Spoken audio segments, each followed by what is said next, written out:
আবু জাহেল ঘোষণা দিল, খবরদার, হজের মৌসুম, হাজী সাহেবরা গোটা বিশ্ব থেকে আসবে, আমার দলের কর্মীরা তোরা যেটা করবি সেটা হচ্ছে হাজীদের কাছে যে বলবি মক্কায় নতুন এক পাগল আসছে, নতুন এক জাদুকর আসছে, নাম মোহাম্মদ। নাউজুবিল্লাহ পড়বেন না। খবরদার হাজী সাহেবেরা, এই পাগলের কাছে যেও না।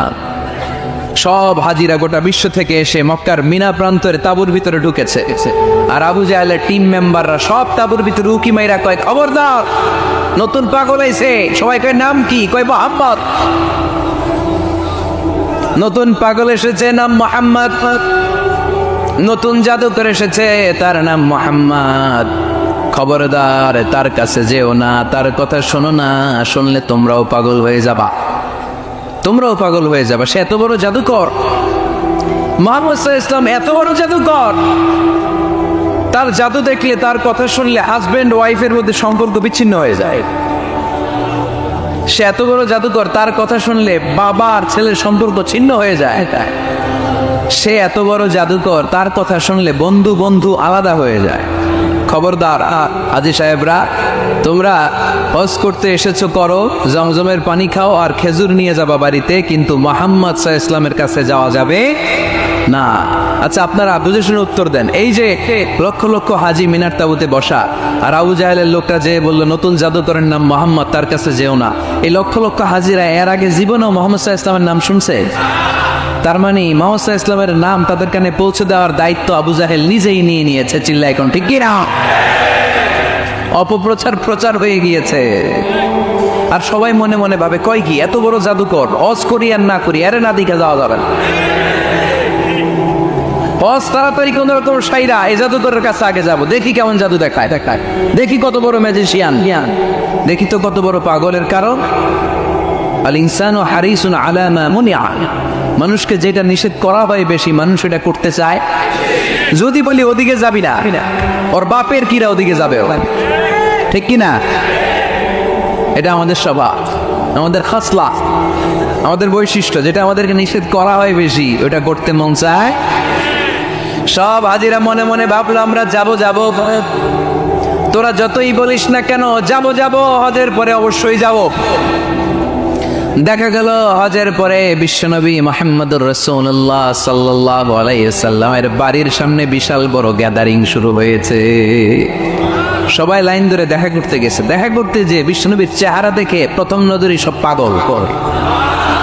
চাঁদের চেয়ে সুন্দর তুমি নবী আমার কমলিওয়ালা, চাঁদের চেয়ে সুন্দর তুমি নবী আমার কমলিওয়ালা, দুজ তুমি প্যারা নবী সাল্লে আলা, দু জাহানের বাদশাহ তুমি প্যারা নবী সাল্লে আলা, চাঁদের চেয়ে সুন্দর তুমি নবী আমার কমলিওয়ালা। সুবহানাল্লাহ পড়েন। গোটা বিশ্বের খ্রিস্টানরা বিশ্বনবীকে নিয়ে এখন মাতোয়ারা। মাইকেল এইচ হার্ট, খ্রিস্টান, একটা বই লিখে গোটা বিশ্ব কাঁপিয়েছেন, দি 100 ranking of the most influential people and person in the world. পৃথিবী কাঁপানো 100 জন মনীষীর জীবনী নিয়ে একটা বই তিনি করেছেন। এই 100 জন মনীষীর জীবনীর মধ্যে যাকে নাম্বার 1 তিনি করেছেন, তিনি হচ্ছেন আমার নবী, আপনার নবী, পেয়ারা নবী, বিশ্বনবী মুহাম্মদুর রাসূলুল্লাহ সাল্লাল্লাহু আলাইহি ওয়াসাল্লামের। মাইকেল এইচ হার্ট কি মুসলমান? সে একজন খ্রিস্টান। তার মানে ওয়ারাফা'না লাকা যিকরাক, বিশ্বনবীর সম্মান শুধু আমাদের মুখ দিয়ে প্রচারিত হয় না, ইহুদি খ্রিস্টান বৌদ্ধদের মাধ্যমেও বিশ্বনবীর সম্মানকে বাড়িয়ে দিচ্ছে কে? I have studied him, the wonderful man, in my opinion far from being antichrist, and he must be called the savior of humanity. খ্রিস্টানরা বলছে আমরা এই মুহাম্মদের জীবনী গবেষণা করে পড়েছি, তাকে খ্রিস্টান বিরোধী বলা তো দূরের কথা, তাকে মানবতার ত্রাণকর্তা বলতে হবে। তিনি গোটা বিশ্বের জন্য সুপারম্যান হয়ে পৃথিবীতে এসেছে। As a father, as a teacher, as a lawgiver, as a lawmaker, Muhammad is the superman of the world. স্বামী হিসেবে, পিতা হিসেবে, নেতা হিসেবে, নবী হিসেবে মুহাম্মদ সাল্লাল্লাহু আলাইহি ওয়াসাল্লাম সাধারণ কোনো মানুষ নয়, তিনি গোটা বিশ্বের জন্য সুপারম্যান হয়ে পৃথিবীতে আগমন করেছে। ওয়ারাফা'না লাকা যিকরাক, নবী দুশ্চিন্তা করবেন না, টেনশন করবেন না, আমি আপনার সম্মানকে বাড়িয়ে দেব। এই তিনটা নেয়ামতের বর্ণনা সূরা ইনশিরাহের ভেতরে বর্ণনা করলেন কে? এরপরে রব্বুল আলামিন বিশ্বনবীকে নেয়ামতের বর্ণনার ঘটনা শুনিয়ে বিশ্বনবীকে সান্ত্বনা বাণী শোনাচ্ছেন আর পড়ছেন ফাইন্না মাআল উসরি ইউসরান ইন্না মাআল উসরি ইউসরা। নবী গো, নিশ্চয়ই কষ্টের পরে আছে আনন্দ, দুঃখের পরেই আছে সুখ। সুবহানাল্লাহ। কষ্টের পরে আনন্দ, দুঃখের পরে The struggle isn't permanent in our life. দুঃখ কষ্ট এটা আমাদের জীবনে পার্মানেন্ট না, এটা সাময়িক। আচ্ছা, আওয়াজ করে উত্তর দেন তো, এক বছরে কয়দিন আপনাদের ফরিদপুরে? কয়দিন? 365 দিন। গত 365 দিনে না খেয়েছিলেন কয়দিন? 20 দিন, 30 দিন। তার মানে অল্প কিছুদিন না খেয়েছিলাম, সারা বছরই খেয়েছিলাম, ঠিক কিনা? আচ্ছা, তো 365 দিনে অসুস্থ ছিলেন কয়দিন? 4-5 দিন, কিংবা 20 দিন, কিংবা 1 মাস, কিংবা 56 দিন, কিংবা 65 দিন। তার মানে বাকি 300 দিন আরামে ছিলাম কি ছিলাম না? তার মানে আমাদের জীবনে দুঃখ বেশি না আনন্দ বেশি? সুখ বেশি না কষ্ট বেশি? এজন্য আল্লাহ বললেন, খবরদার, মুমিন কখনো হেরে যায় না, মুমিনের হারাবার কিছু নাই। মুমিনের জীবনে যদি আনন্দ আসে, মুমিন শুকরিয়া করে, শুকরিয়া করলে সওয়াব আছে না নাই? আর মুমিনের জীবনে যদি দুঃখ আসে, মুমিন সবর করে, ধৈর্য ধরে, ধৈর্যেও সওয়াব আছে না নাই? তাহলে আমাদের সব দিক দিয়েই তো লাভ। আনন্দের দিনগুলোতে শুকরিয়া করব, আর দুঃখের দিনগুলোতে ধৈর্য ধরবো, দুইটার মধ্যে সওয়াব আছে না নেই? এজন্য বিশ্বনবী বললেন, আজাবান লি আমরিল মুমিন, মুমিনের বিষয়টা খুবই আশ্চর্যের। ফাইন আসাবাতহু সাররাউন শাকারা, মুমিন যদি আনন্দে থাকে সে শুকরিয়া করে, শুকরিয়া করলে লাভ আছে না নেই? ওয়াইন আসাবাতহু দাররাউন সাবারা, আর দুঃখে পড়লে সে সবর করে, ধৈর্য ধরে, ধৈর্য ধরলে সওয়াব আছে না নেই? তার মানে আমাদের হারাবার কিছু আছে। মাঝে মাঝে আল্লাহ আমাদেরকে দুঃখ কষ্ট দিয়ে পরীক্ষা করতে চান, এগুলো আমাদের জন্য খারাপ নয়। এই দুঃখ কষ্ট বিপদ আমাদের কোমরকে সোজা করে, আমাদের পায়ের মাটিকে শক্ত করে, চিল্লায় বলেন ঠিক কিনা? প্রতিকূল পরিবেশে কিভাবে বাঁচতে হয় এই দুঃখ কষ্ট আমাদেরকে শিখায়। এজন্য মুমিন বান্দার বৈশিষ্ট্য হচ্ছে দুঃখ কষ্ট বেদনা জ্বালা এগুলোতে সে আপসেট হয় না, সে হাল ছেড়ে দেয় না, সে ভরসা রাখে একজনের উপর, চিল্লায় বলতে হবে তিনি কে? কারণ মুমিন জানে রাত্রি যত গভীর হয়, অন্ধকার তমানিসা ভেদ করে সুবহে সাদিক হয়। মুমিন জানে গর্ভবতী নারীর পেটের ব্যথা যেই দিন বাড়তে থাকে, ওই দিনই নতুন মেহমান আগমনের সময় ঘনাতে থাকে।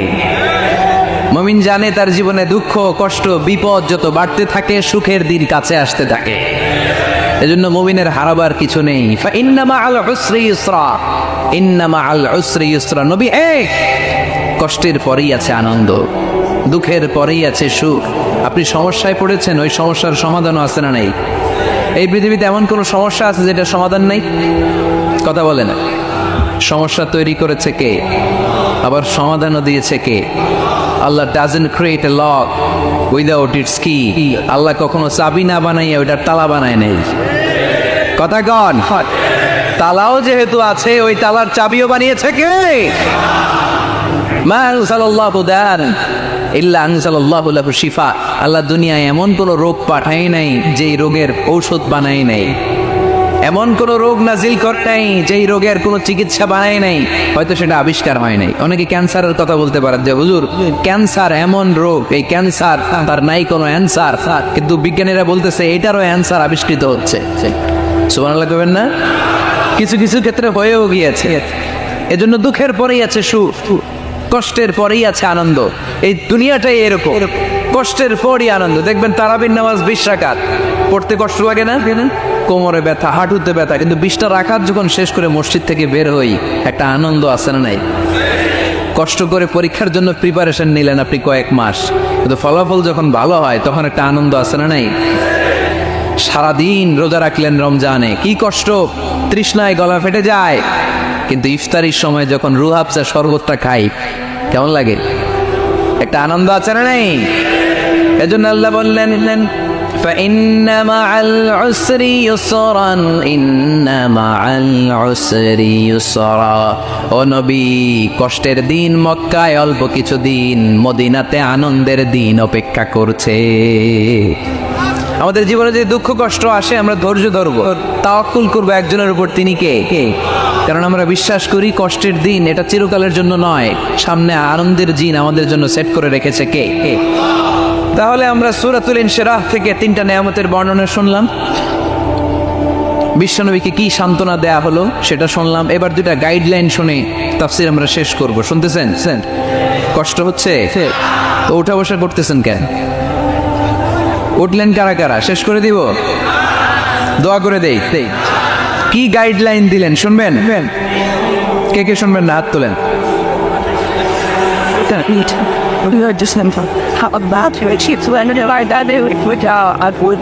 কষ্ট হইতেছে, গরম লাগতেছে না?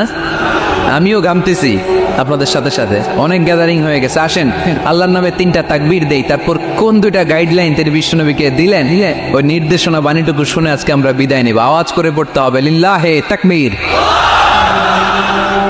লিল্লাহে তাকবীর, লিল্লাহে তাকবীর। গাইডলাইন নাম্বার 1, ফাইদা ফারাগতা ফানসাব। নবী আপনি যখন অবসর হন আপনি ইবাদতে মশগুল হন। ফানসাব ফিল ইবাদা, তাফসীর ইবনে কাসিরে এসেছে আপনি ইবাদতে মশগুল হন যখন আপনি অবসর পান। অবসর আল্লাহর দেয়া বড় নেয়ামত, এটা বিশ্বাস করেন? অবসর কিন্তু নেয়ামত। আমরা অনেকেই অবসর সময়কে কাজে লাগাই না, কিন্তু অবসর চলে যাওয়ার পরে যখন ব্যস্ত হয়ে পড়ি তখন বলি আয়রে অবসরটা যদি কাজে লাগাইতাম।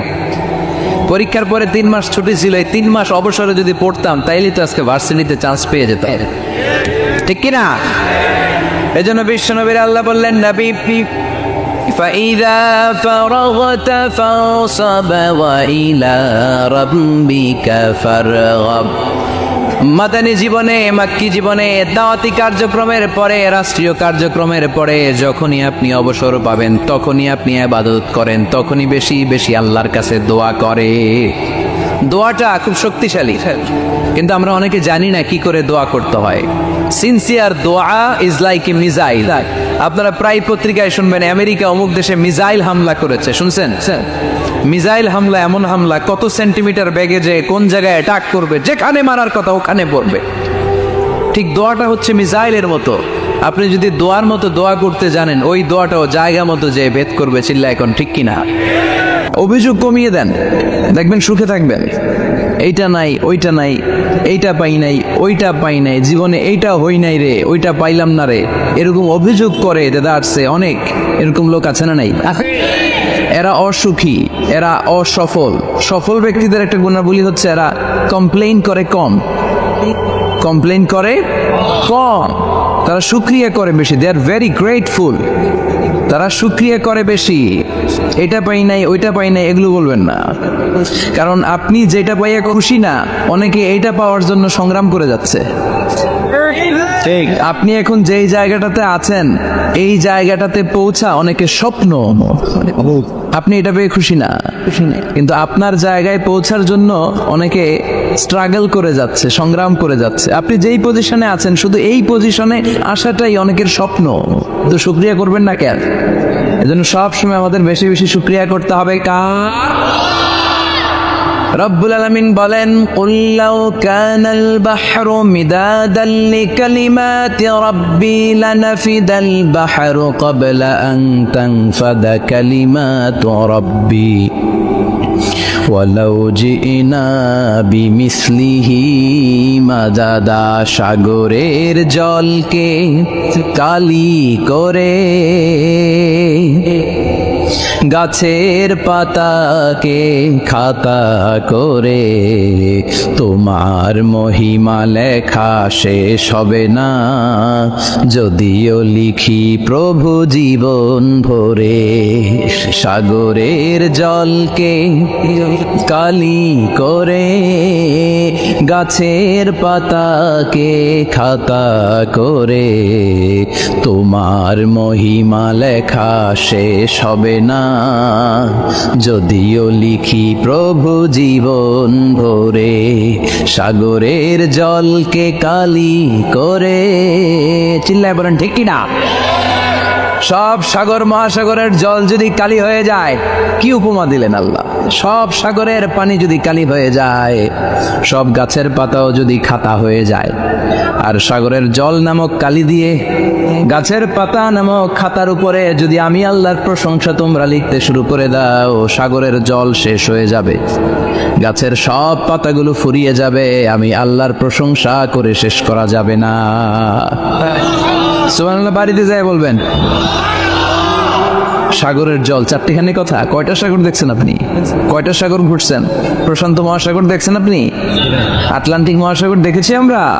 দেখি নাই। প্রশান্ত মহাসাগরের সবচেয়ে গভীর জায়গার নাম মারিয়ানা ট্রেঞ্চ, প্রায় 36,000 ফিট ওইটা ডেপথ, গভীরতা। কয় হাজার ফিট গভীর? আপনার বাড়ির যে পুকুর কয় হাত গভীর? হ্যাঁ, 36,000 ফিট। কেন ইমাজিন, কল্পনা করতে পারেন 36,000 ফিট গভীর এটা মারিয়ানা ট্রেঞ্চ, প্রশান্ত মহাসাগর। আর এই পৃথিবীর সবচেয়ে উঁচু যে পাহাড়টা, এটার নাম মাউন্ট এভারেস্ট। এটার উচ্চতা প্রায় অ্যাপ্রক্সিমেটলি অ্যারাউন্ড 29,000 ফিট। পাহাড়, পৃথিবীর সবচেয়ে উঁচু পর্বত শৃঙ্গ মাউন্ট এভারেস্ট 29,000 ফিট। আর পৃথিবীর সবচেয়ে গভীর সাগর, প্রশান্ত মহাসাগরের সবচেয়ে গভীর জায়গা মারিয়ানা ট্রেঞ্চ, ওইটা নাকি 36,000 ফিট। তাহলে ওই পাহাড়কে তুলে ধরে এনে প্রশান্ত মহাসাগরের সবচেয়ে গভীর জায়গা মারিয়ানা ট্রেঞ্চের উপর যদি ছেড়ে দেয়া হয়, পুরো পাহাড় ডুবে যাবে। সুবহানাল্লাহ নাই?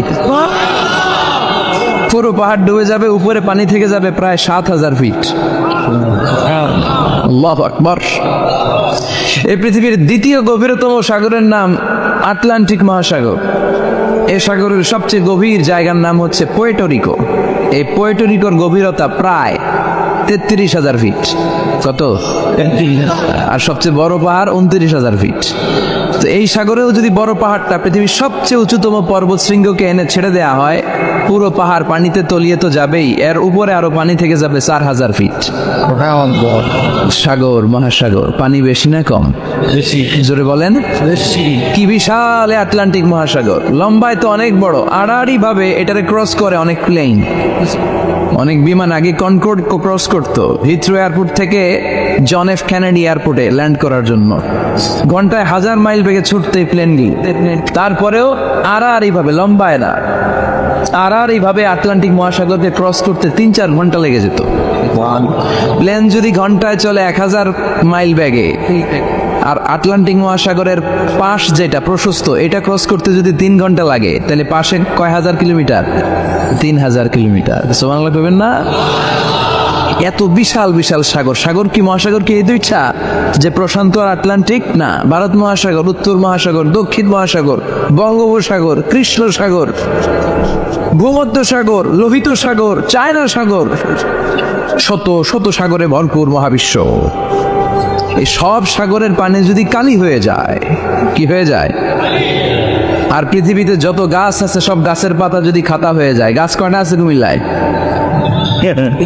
হ্যাঁ, অভাব নাই। তো কুমিল্লাতেই যদি অভাব নাই, তাহলে আফ্রিকার জঙ্গলের কি অবস্থা? কি পরিমাণে গাছ, বৃক্ষরাজি আল্লাহ তৈরি করেছেন। এই সব গাছের পাতা যদি এরকম খাতা হয়ে যায়, আর এই সাগরের জল নামক কালি দিয়ে যদি এই খাতায় আল্লাহর জিকির লিখতে শুরু করেন, প্রশংসা লিখতে শুরু করেন, গাছের পাতাও শেষ, সাগরের পানিও শেষ, শেষ হবে না আল্লাহর জিকির আর প্রশংসা করেন। আল্লাহু আকবার। এজন্য সব সময় প্রশংসা করতে হবে একজন সত্তার। তিনি কে? সে আল্লাহ বললেন, হুয়াল আউয়াল ওয়াল আখির ওয়াল যাহির ওয়াল বাতিন ওয়া হুয়া বিকুল্লি শাইইন আলিম। আল্লাহ বললেন, আমার প্রশংসা করবি না কেন? আমি সবার প্রথমে, আমি সবার শেষে, আমি প্রকাশ্যে, আমি গোপনে। কার কথা? প্রথমে কে? জোরে বলেন। প্রথমে আল্লাহ আল্লাহ, শেষেও আল্লাহ আল্লাহ, আকাশে আল্লাহ আল্লাহ, জমিনে আল্লাহ আল্লাহ। পড়েন পড়েন, প্রথমে আল্লাহ আল্লাহ, শেষেও আল্লাহ আল্লাহ, আকাশে আল্লাহ আল্লাহ, জমিনে আল্লাহ আল্লাহ। আবার পড়েন, প্রথমে শেষেও আকাশে আল্লাহ আল্লাহ, জমিনে আল্লাহ আল্লাহ। নিখিল জাহান গাই গুণগান, তারে নামে গায় আমরাও গাহি তাআলা, হামদে বারি তাআলা, হামদে বারি তাআলা, হামদে বারি তাআলা। পড়েন আল্লাহু আকবার। তিনিই প্রথম, তিনিই শেষ, তিনিই প্রকাশ্য, তিনিই গোপন। এজন্য প্রশংসা চলবে একজনের। চিল্লায় বলেন কে? আল্লাহ তোমার প্রশংসার জন্য আমরণ আমরা করতে পারি, তৌফিক দাও। জোরে পড়েন আমিন। সুলতানপুর নুরানিয়া হাফিজিয়া মাদ্রাসা ও এতিমখানার উদ্যোগে আজকের এই প্রোগ্রাম সভাপতিত্ব করছেন আলহাজ শামসুল হক সরকার, অবসরপ্রাপ্ত সরকারি কর্মকর্তা। আসছেন সভাপতি? অসুস্থ, আল্লাহ তুমি সুস্থ করো। আমার আগে কথা বলছিলেন হযরত মাওলানা ইয়াহিয়া মাহমুদ দামাত বারাকাতুহ, প্রতিষ্ঠাতা প্রিন্সিপাল শাইখুল হাদিস জামিয়া দারুল উলুম রামপুরা ঢাকা। সুন্দর বয়ান করছিলেন, আমি খাচ্ছিলাম আর শুনছিলাম। প্রামাণ্য বর্ণনা করছিলেন কিভাবে কিয়ামত হবে, কিভাবে আমরা উঠবো হুফাতান ওরাতান মুশাতান গুরলা, উলঙ্গ নেকেড। সেদিন আমাদের গায়ে জামা থাকবে, জ্যাকেট থাকবে, খেলে কি থাকবে? কিছু থাকবে, জামা থাকবে না, পায়ে জুতা থাকবে না, পেটে খাবার থাকবে না, খালি থাকবে চিৎকার। চিৎকার সেদিন থাকবে কি? মনে হয় কথাগুলো প্রতিদিন এগুলো রিমাইন্ডার দিবেন নিজেকে যে ওই দিনটার মুখোমুখি আমি হতে যাচ্ছি। আমি কি তৈরি করেছি আখিরাতে নাজাতের জন্য। প্রতিদিন ভাবতে হবে যে দাদা চলে গেল, বাবা চলে গেল, আমিও ওই একই পথের যাত্রী। দ্য ডেস্টিনেশন ইজ সেম, গন্তব্য এক, কেউ আগে কেউ পরে। এটাই ওয়াজ, এটাই দামি ওয়াজ। এটা মনে রাখলেই মানুষ আর চুরি করতে পারে না, মিথ্যা বলতে পারে না, ইফটিজিং করতে পারে না, পরকিয়া করতে পারে না, মতের বিরুদ্ধে গেলে তারে রামদা দিয়ে কোপাইতে পারে না। চিল্লা এখন ঠিক কিনা? এটাই হচ্ছে ইসলাম। আখিরাতের স্মরণ, জিকরাদ্দার, চলে যেতে হবে। ছোট্ট আছি, বড় হব।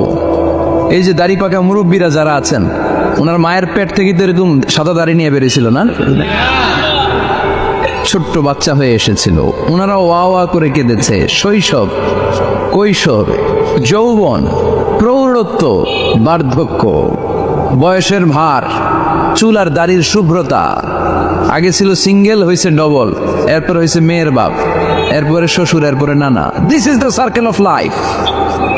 এটাই সার্কেল, রাউন্ড, এভাবে ঘুরে আবার চলে যেতে হবে।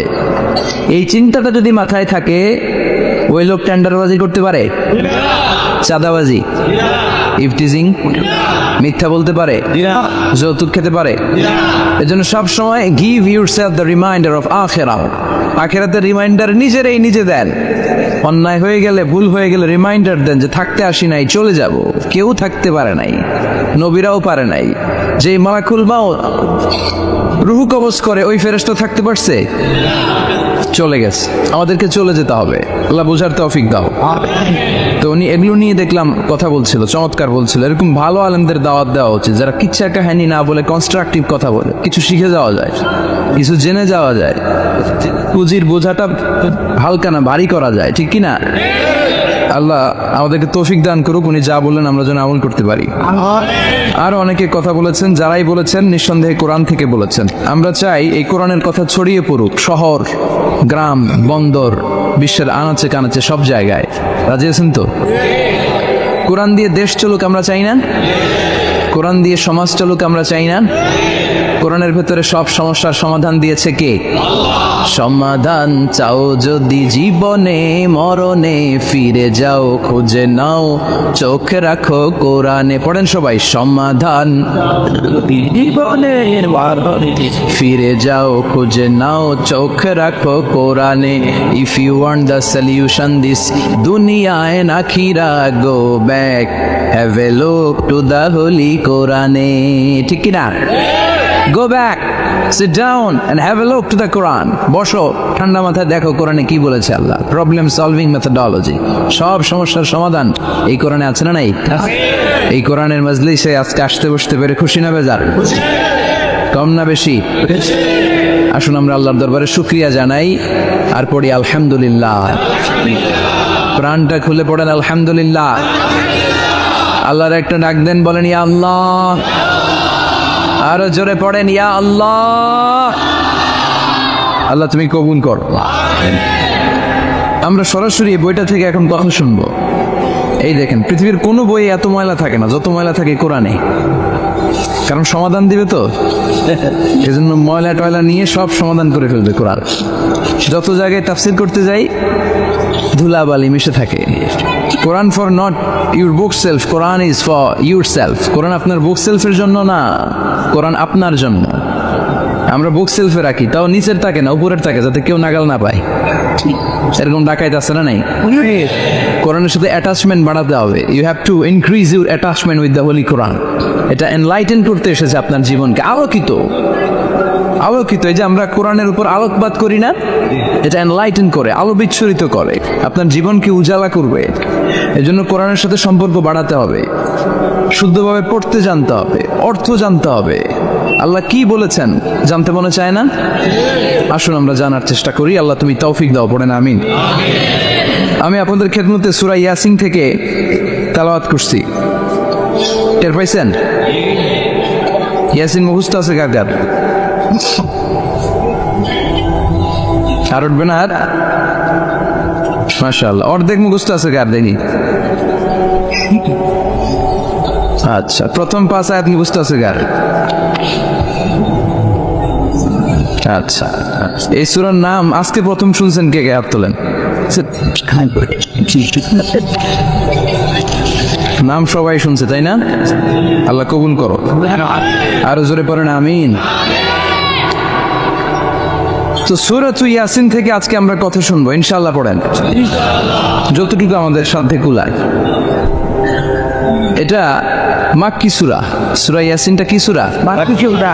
বিশ্বনবীর জীবনে 2টা পর্ব, একটা মাক্কি পর্ব, একটা মাদানী পর্ব। একটা হচ্ছে মাক্কি ইনিংস আর একটা মাদানী ইনিংস। ক্রিকেটে ইনিংস থাকে, ফার্স্ট ইনিংস, সেকেন্ড ইনিংস, বুঝতে সুবিধা না? কমন পড়ছে সবার? তো এটা হচ্ছে বিশ্বনবীর মাক্কি ইনিংসের একটা সূরা।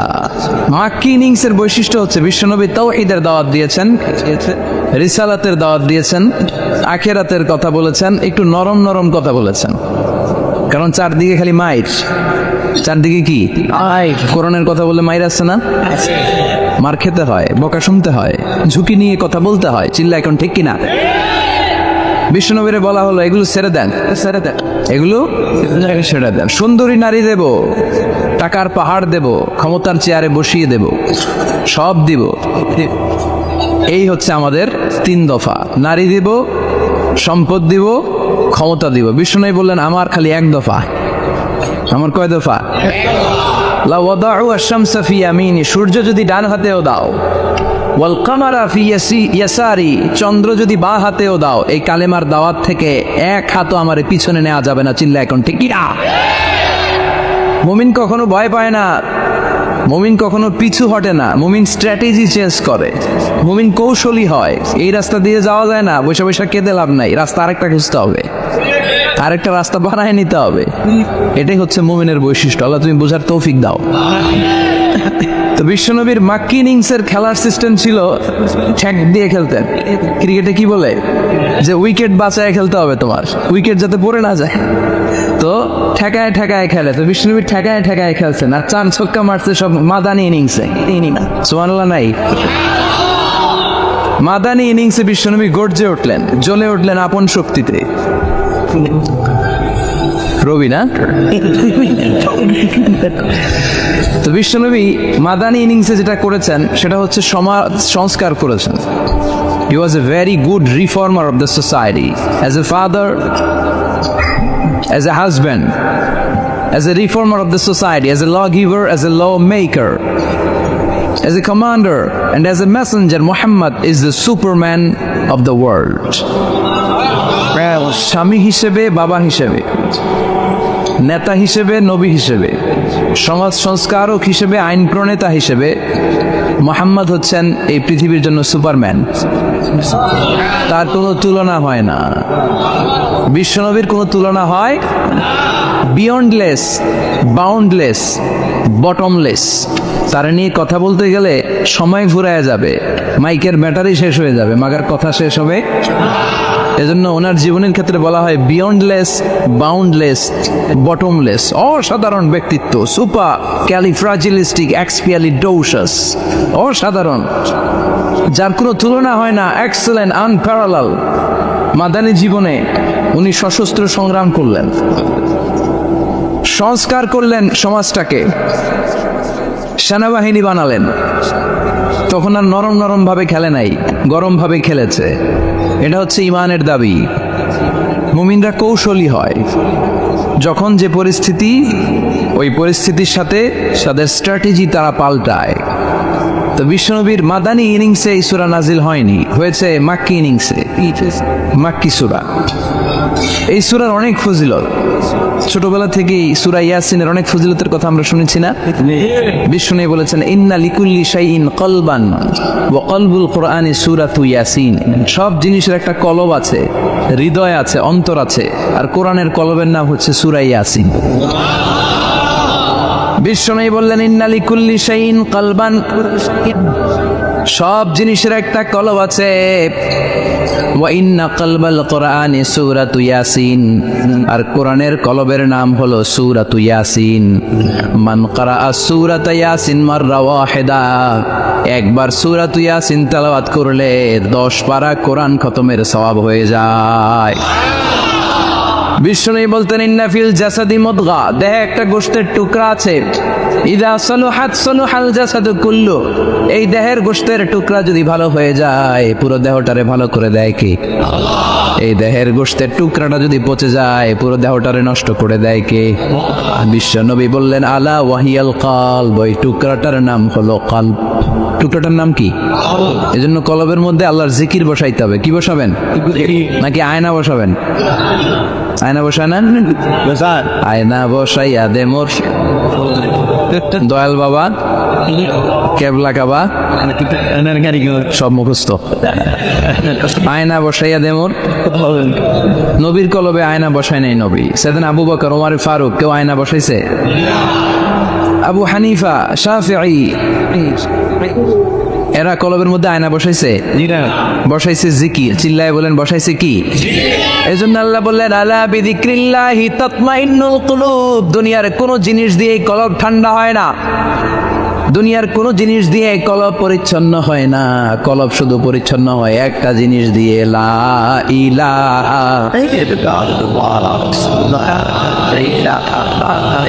লা ইলাহা ইল্লাল্লাহু মুহাম্মাদুর রাসূলুল্লাহ সাল্লাল্লাহু আলাইহি ওয়াসাল্লাম। তাহলে কোরআনের একটা কলব আছে, আমাদের দেহে যেমনি কলব আছে, প্রতিটা প্রাণীর যেমনি কলব আছে, অন্তর আছে, কোরআনেরও কলব আছে না নাই? আছে। কোরআনের কলবের নাম চিল্লায় বলেন কোরআনের কলবের নাম। আবার বিশ্বনবী বলতেন ইকরাউ আলা মাউতাকুম সূরাতা ইয়াসিন, তোমাদের মুমূর্ষু ব্যক্তিদের সামনে বসে সূরাতু ইয়াসিন তেলাওয়াত করো। রূহ চলে যাবে, মৃত্যুর একেবারে দ্বার প্রান্তে দাঁড়িয়ে এই মুহূর্তে তার পাশে বসে পড়তে আরম্ভ করেন ইয়াসিন ওয়াল কুরআনিল হাকীম ইন্নাকা লামিনাল মুরসালিনা আলা সিরাতিম মুস্তাকিম। ওই ব্যক্তির ঈমানের মৃত্যু দান করে দিবে কে? মৃত্যুর কষ্ট হালকা করে দিবে কে? আবার বিশ্বনবী বলতেন রাত্রিবেলা যে ব্যক্তি একবার সূরাতু ইয়াসিন তেলাওয়াত করে ঘুমাতে যায়, সকালবেলা নিষ্পাপ অবস্থায় তারে ঘুম থেকে জাগাবে কে? তাহলে এই সূরার মর্যাদা কম কম না বেশি বেশি? কলবুল কোরআন, এটা কোরআনের কলব, একবার পড়লে 10 পড়ার সওয়াব। আবার মুমূর্ষ ব্যক্তির সামনে বসে সূরা ইয়াসিন তেলাওয়াত করতে বলা হয়েছে, তাহলে মৃত্যুর কষ্টরে হালকা করে দেয় কে? আল্লাহ। আবার রাত্রিবেলা সূরা ইয়াসিন তেলাওয়াত করলে সকালবেলায় নিষ্পাপ বানায় দেয় কে? মনে থাকবে? কোরআনের কলবের নাম কি? ভুলে যাবেন না তো? বেশি বেশি তেলাওয়াত করতে রাজি আছেন? সকাল সন্ধ্যা তেলাওয়াত করবেন তো? সূরা ইয়াসিন ছাড়াও এই সূরার অনেকগুলো নাম তাফসীর গ্রন্থে পাওয়া যায়। এই সূরার একটা নাম হচ্ছে সূরাতুল কাদিয়া। সূরাতুল কাদিয়া তাকদি হাজাত কারিহা। যে এই সূরা তেলাওয়াত করে ওই তেলাওয়াতকারীর যে হাজত আছে, প্রয়োজন আছে, এই সূরার বরকতে আল্লাহ তার প্রয়োজন পূরণ করে দেয়। আমাদের জীবনে প্রয়োজন আছে না নাই? কার কাছে চাইবো? বিপদে পড়লে কারে বলবো? আমরা বিপদে পড়লে প্রথমে শেয়ার দেই ফেসবুকে। কোথায় শেয়ার? আগে শেয়ার দিব কার কাছে? মনে থাকবে? বিপদে পড়লে ফেসবুকে শেয়ার দিব না, বন্ধুরে শেয়ার করব না, বউয়ের কাছেও পরে শেয়ার করব, আগে শেয়ার করব কার কাছে? মনে থাকবে?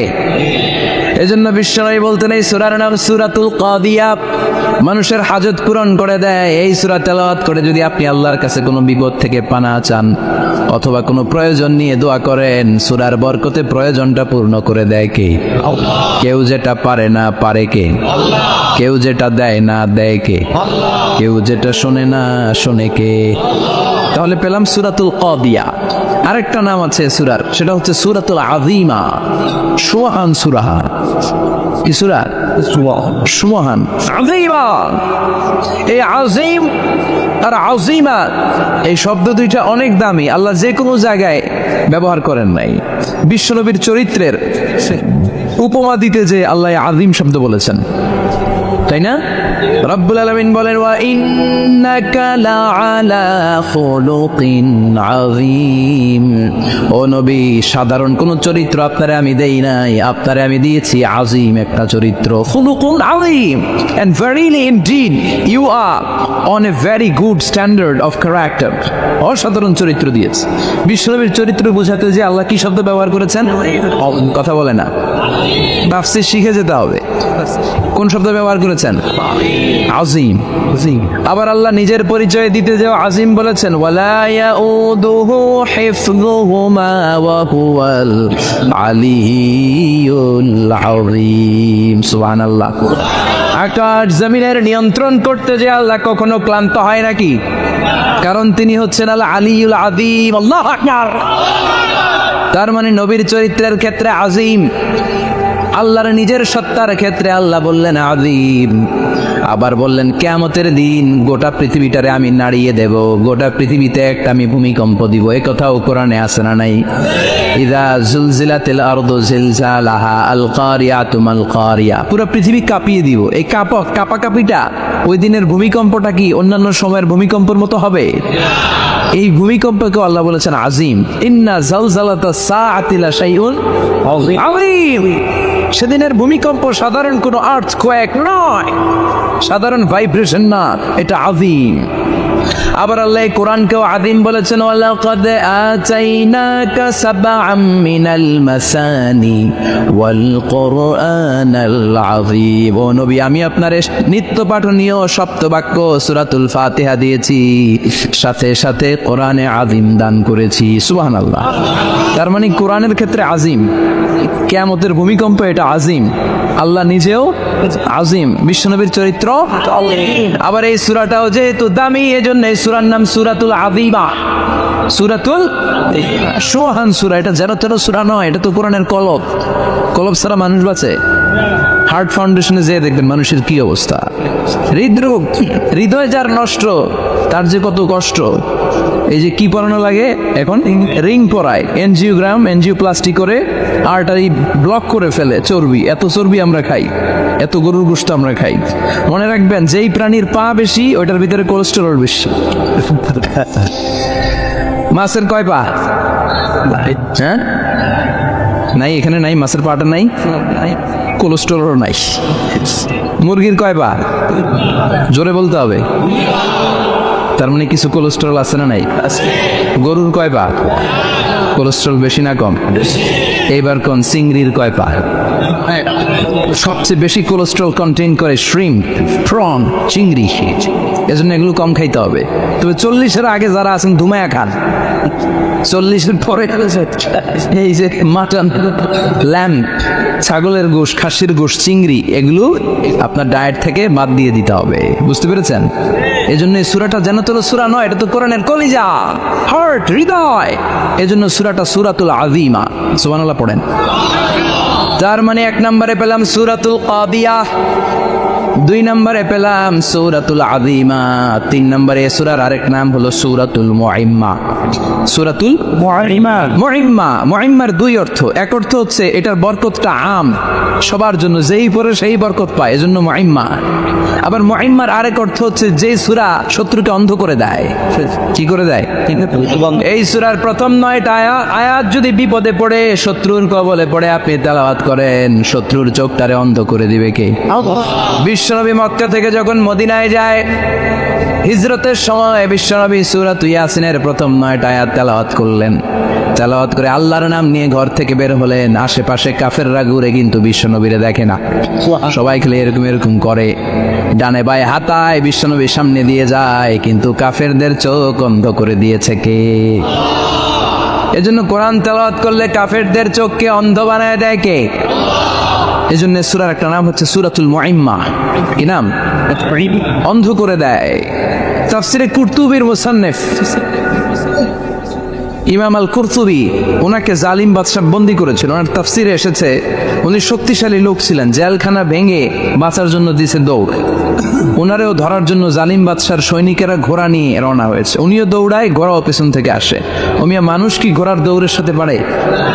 উনি হাঁটতে হাঁটতে হয়রান হয়ে এক বালুর ময়দানে যে ধপাস করে পড়েছেন। ওরাও ঘোড়া দিয়ে এসে নেমেছে, কিন্তু আজীব তামাশা, উনি বালুতে ধপাস করে পড়েই সূরা ইয়াসিনের প্রথম 9 আয়াত তেলাওয়াত করতে শুরু করেছেন। ওরা নিচে নেমে ডানে বায়ে সামনে পিছনে খালি খুঁজে, কিন্তু দেখে না, সামনেই কিন্তু বসা। ওদের চোখটা অন্ধ করে দিছে কে? বিশ্বাস হয়? ঈমান হয়? এজন্য বিপদে পড়লে সূরা ইয়াসিনের প্রথম 9 আয়াত পড়তে রাজি আছেন? আল্লাহ তুমি তৌফিক দাও। আর জোরে পড়েন আমিন। এজন্য আল্লাহ চমৎকার ভাবে এই সূরাটা শুরু করে দিলেন। 2টা কাটা অক্ষর দিয়ে আল্লাহ বললেন ইয়াসিন ওয়াল কুরআনিল হাকীম ইন্নাকা লামিনাল মুরসালিন আলা সিরাতিম মুস্তাকিম। পড়েন সুবহানাল্লাহ। ইয়াসিন সূরাটা শুরু করলেন কি দিয়ে? ইয়াসিন। এটা কি কোনো বাক্য? এটা কি কোনো শব্দ? এটা কি অক্ষর? 2টা। প্রথম অক্ষরের নাম, দ্বিতীয়টা আওয়াজ করে বলেন, প্রথম অক্ষরটার নাম, দ্বিতীয়টা। খুব চমৎকার না? বাক্য দিয়ে এই সূরাটা শুরু করে নাই। যেমন ইযা জুলজিলাতিল আরদু জিলজালাহা, এই সূরার প্রথম আয়াত, এটা একটা বাক্য না? জি। আচ্ছা। ওয়াদ-দুহা ওয়াল-লাইলি ইযা সাজা, বাক্য না? কিন্তু ইয়াসিন এটা কি কোনো বাক্য? এটা কি কোনো শব্দ? না, এটা কাটা 2টা অক্ষর। সুবহানাল্লাহ পড়েন। আল্লাহ 114টা সূরার প্রায় 29টা সূরা এরকম কাটা কাটা অক্ষর দিয়ে শুরু করেছেন। সুবহানাল্লাহ নাই?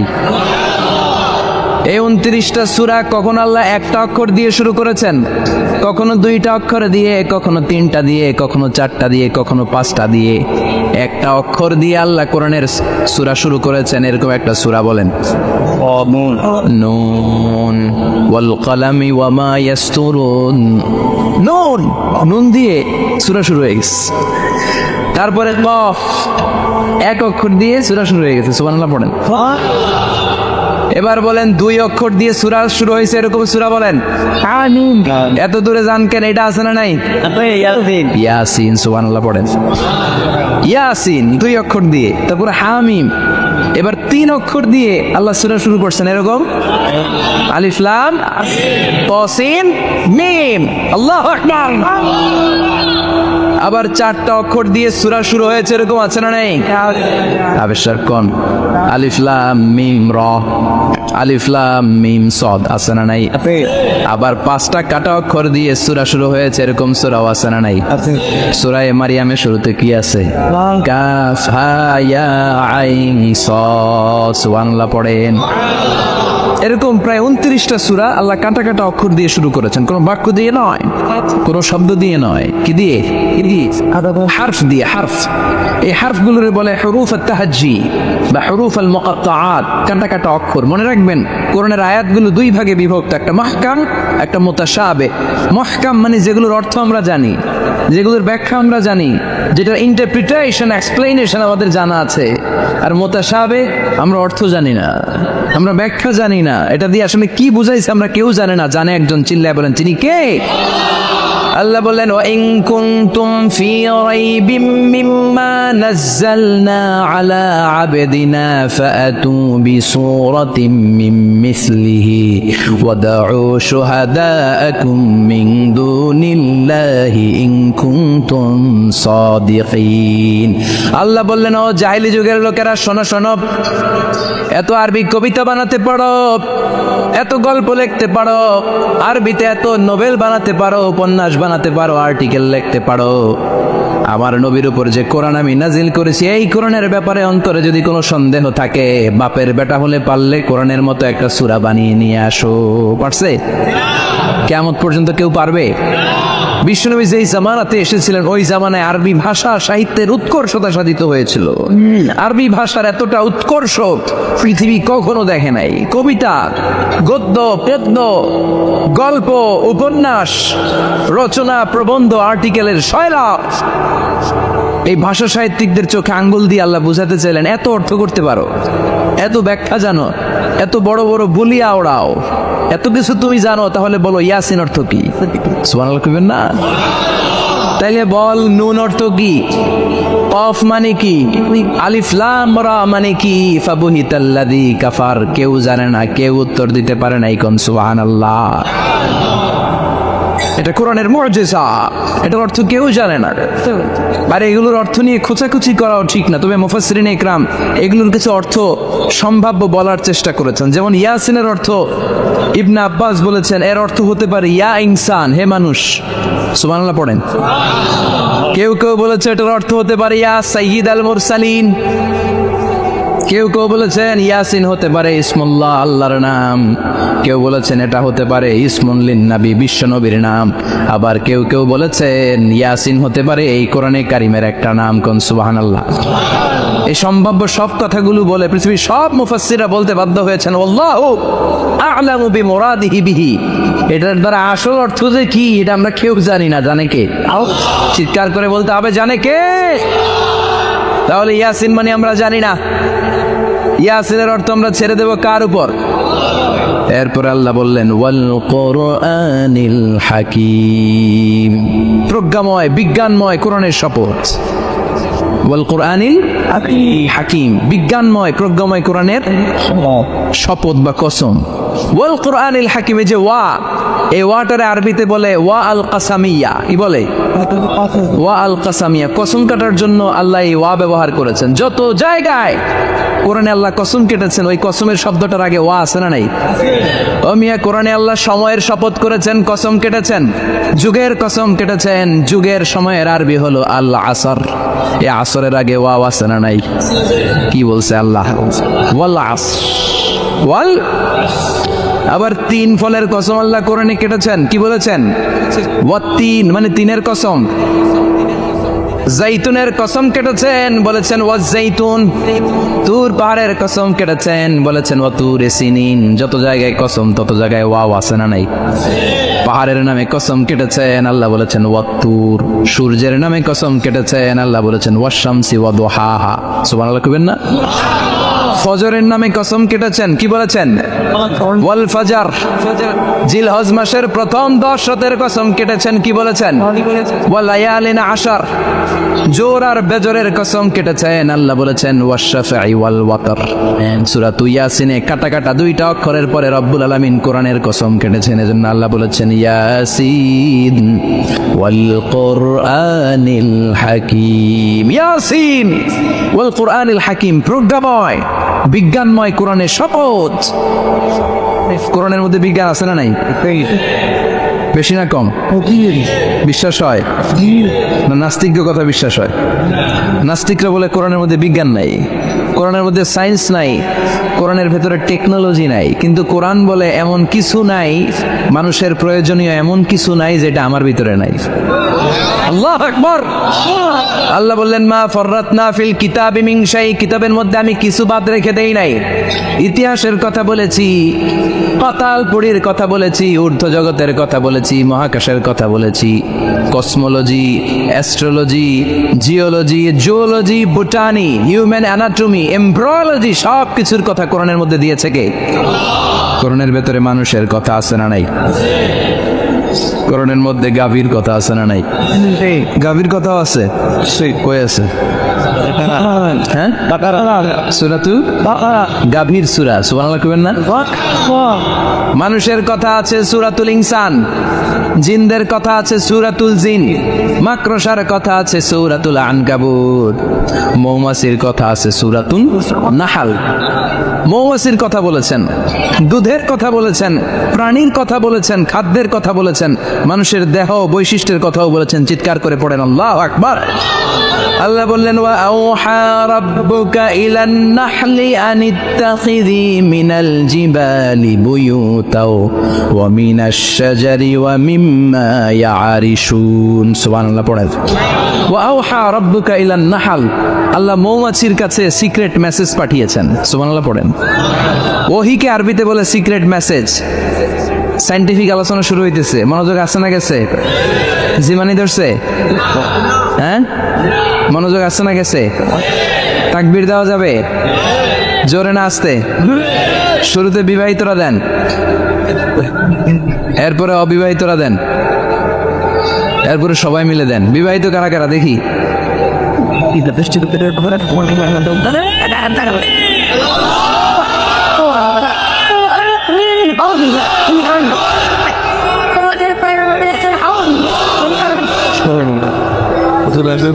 বিবাহিতরা অবিবাহিতরা দিবেন না?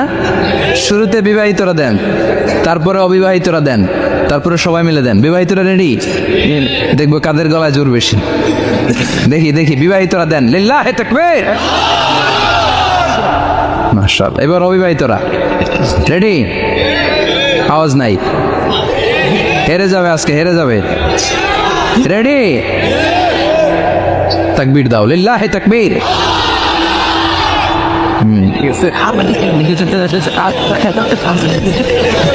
ইয়াংদের পারফরমেন্স আলাদা, আওয়াজ বেশি। এবার সবাই মিলে তিনটা, লিল্লাহি তাকবীর, লিল্লাহি তাকবীর, লিল্লাহি তাকবীর।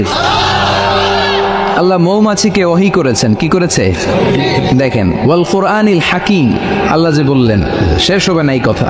ওয়াল কুরআনিল হাকিম, বিজ্ঞানময় কোরআনের শপথ, প্রজ্ঞাময় কোরআনের শপথ। বিশ্বনবী বলেন লা তুহসা আজাইবুহু, কোরআনের আশ্চর্যান্বিতার কোনো শেষ নাই। ওয়ালা তাবলা গারাইবুহু, কোরআন কোনোদিন কারো কাছে পুরাতন মনে হয় না। ফিহি মাসাবিহুল হুদা, কোরআনের মধ্যে আছে হেদায়েতের মশাল। ওয়া মানারুল হিকমা, কোরআন হলো বিজ্ঞানের সুউচ্চ মিনার। আবু জাহেল ঘোষণা দিল, খবরদার, হজের মৌসুম, হাজী সাহেবরা গোটা বিশ্ব থেকে আসবে। আমার দলের কর্মীরা, তোরা যেটা করবি সেটা হচ্ছে হাজীদের কাছে যে বলবি মক্কায় নতুন এক পাগল আসছে, নতুন এক জাদুকর আসছে, নাম মুহাম্মদ। নাউজুবিল্লাহ পড়বেন না? খবরদার হাজী সাহেবেরা, এই পাগলের কাছে যেও না। সব হাজিরা গোটা বিশ্ব থেকে এসে মক্কার মিনা প্রান্তরে তাঁবুর ভিতরে ঢুকেছে। আর আবু জাহেলের টিম মেম্বাররা সব তাঁবুর ভিতরে উকি মাইরা কয়, খবরদার, নতুন পাগল আইছে। সবাই কয় নাম কি? কয় মুহাম্মদ। নতুন পাগল এসেছে, নাম মুহাম্মদ। নতুন জাদুকর এসেছে, তার নাম মুহাম্মদ। খবরদার, তার কাছে যেও না, তার কথা শোনো না, শুনলে তোমরাও পাগল হয়ে যাবা, তোমরাও পাগল হয়ে যাবে। সে এত বড় জাদুকর, মুহাম্মদ সাল্লাল্লাহু আলাইহি ওয়াসাল্লাম এত বড় জাদুকর। তার জাদু দেখলে, তার কথা শুনলে হাজবেন্ড ওয়াইফের মধ্যে সম্পর্ক বিচ্ছিন্ন হয়ে যায়। সে এত বড় জাদুকর, তার কথা শুনলে বাবা আর ছেলের সম্পর্ক ছিন্ন হয়ে যায়। সে এত বড় জাদুকর, তার কথা শুনলে বন্ধু বন্ধু আলাদা হয়ে যায়। খবরদার হাজী সাহেবরা, তোমরা হজ করতে এসেছো করো, জমজমের পানি খাও আর খেজুর নিয়ে যাবা বাড়িতে, কিন্তু মুহাম্মদ সাল্লাল্লাহু আলাইহি ওয়াসাল্লামের কাছে যাওয়া যাবে না। আচ্ছা, আপনারা বুঝে শুনে উত্তর দেন। এই যে লক্ষ লক্ষ হাজি মিনার তাবুতে বসা, আর আবু জাহেলের লোকটা যে বলল নতুন জাদুকরের নাম মোহাম্মদ, তার কাছে যেও না, এই লক্ষ লক্ষ হাজিরা এর আগে জীবনেও মোহাম্মদ সাল্লাল্লাহু আলাইহি ওয়াসাল্লামের নাম শুনছে? তার মানে মোহাম্মদ সাল্লাল্লাহু আলাইহি ওয়াসাল্লামের নাম তাদের কানে পৌঁছে দেওয়ার দায়িত্ব আবু জাহেল নিজেই নিয়ে নিয়েছে। চিল্লা এখন ঠিক কি না? প্রচার হয়ে গিয়েছে। আর সবাই মনে মনে ভাবে, কয় কি এত বড় জাদুকর, হজ করি আর না করি এর না দিকে যাওয়া যাবে না। হজ তাড়াতাড়ি কোন রকম সাইরা এই জাদুকরের কাছে আগে যাব, দেখি কেমন জাদু দেখায়, দেখি কত বড় ম্যাজিশিয়ান, দেখি তো কত বড় পাগলের কারণ। আল ইনসানু হারিসুন আলা মা মুনিআ, মানুষকে যেটা নিষেধ করা হয় বেশি মানুষ এটা করতে চায়। যদি বলি ওদিকে যাবি না, ওর বাপের কিরা ওদিকে যাবে, ঠিক কি না? এটা আমাদের স্বভাব, আমাদের খাসলা, আমাদের বৈশিষ্ট্য, যেটা আমাদেরকে নিষেধ করা হয় বেশি ওটা করতে মন চায়। সব হাজিরা মনে মনে ভাবলো আমরা যাব, তোরা যতই বলিস না কেন যাব, হজের পরে অবশ্যই যাব। দেখা গেল হজের পরে বিশ্বনবী মুহাম্মদুর রাসূলুল্লাহ সাল্লাল্লাহু আলাইহি ওয়াসাল্লামের বাড়ির সামনে বিশাল বড় গ্যাদারিং শুরু হয়েছে। সবাই লাইন ধরে দেখা করতে গেছে। দেখা করতে যে বিশ্বনবীর চেহারা দেখে প্রথম নজরই সব পাগল। চাঁদের চেয়ে সুন্দর তুমি নবী আমার কমলিওয়ালা, চাঁদের চেয়ে সুন্দর তুমি নবী আমার কমলিওয়ালা, তুমি প্যারা নবী সাল্লে আলা, দু জাহানের বাদশাহ তুমি প্যারা নবী সাল্লে আলা, চাঁদের চেয়ে সুন্দর তুমি নবী আমার কমলিওয়ালা। সুবহানাল্লাহ পড়েন। গোটা বিশ্বের খ্রিস্টানরা বিশ্বনবীকে নিয়ে এখন মাতোয়ারা। মাইকেল এইচ হার্ট, খ্রিস্টান, একটা বই লিখে গোটা বিশ্ব কাঁপিয়েছেন। দি 100 ranking of the most influential people and person in the world. পৃথিবী কাঁপানো 100 জন মনীষীর জীবনী নিয়ে একটা বই তিনি করেছেন। এই 100 জন মনীষীর জীবনীর মধ্যে যাকে নাম্বার 1 তিনি করেছেন, তিনি হচ্ছেন আমার নবী, আপনার নবী, পেয়ারা নবী, বিশ্বনবী মুহাম্মদুর রাসূলুল্লাহ সাল্লাল্লাহু আলাইহি ওয়াসাল্লামের। মাইকেল এইচ হার্ট কি মুসলমান? সে একজন খ্রিস্টান। তার মানে ওয়া রাফা'না লাকা যিকরাক, বিশ্বনবীর সম্মান শুধু আমাদের মুখ দিয়ে প্রচারিত হয় না, ইহুদি, খ্রিস্টান, বৌদ্ধদের মাধ্যমেও বিশ্বনবীর সম্মানকে বাড়িয়ে দিচ্ছে কে? I have studied him, the wonderful man, in my opinion far from an antichrist, and he must be called the savior of humanity. খ্রিস্টানরা বলছে আমরা এই মুহাম্মদের জীবনী গবেষণা করে পড়েছি, তাকে খ্রিস্টান বিরোধী বলা তো দূরের কথা, তাকে মানবতার ত্রাণকর্তা বলতে হবে। তিনি গোটা বিশ্বের জন্য সুপারম্যান হয়ে পৃথিবীতে এসেছে। As a father, as a teacher, as a lawgiver, as a lawmaker, Muhammad is the superman of the world. স্বামী হিসেবে, পিতা হিসেবে, নেতা হিসেবে, নবী হিসেবে মুহাম্মদ সাল্লাল্লাহু আলাইহি ওয়াসাল্লাম সাধারণ কোনো মানুষ নয়, তিনি গোটা বিশ্বের জন্য সুপারম্যান হয়ে পৃথিবীতে আগমন করেছে। ওয়া রাফা'না লাকা যিকরাক, নবী দুশ্চিন্তা করবেন না, টেনশন করবেন না, আমি আপনার সম্মানকে বাড়িয়ে দেব। এই 3টা নিয়ামতের বর্ণনা সূরা ইনশিরাহের ভেতরে বর্ণনা করলেন কে? এরপরে রব্বুল আলামিন বিশ্বনবীকে নিয়ামতের বর্ণনার ঘটনা শুনিয়ে বিশ্বনবীকে সান্ত্বনা বাণী শোনাচ্ছেন আর পড়ছেন, ফাইন্না মাআল উসরি ইউসরান, ইন্না মাআল উসরি ইউসরা। নবী গো, নিশ্চয়ই কষ্টের পরে আছে আনন্দ, দুঃখের পরেই আছে সুখ। সুবহানাল্লাহ। কষ্টের পরে আনন্দ, দুঃখের পরে। The struggle isn't permanent in our life. দুঃখ কষ্ট এটা আমাদের জীবনে পার্মানেন্ট না, এটা সাময়িক।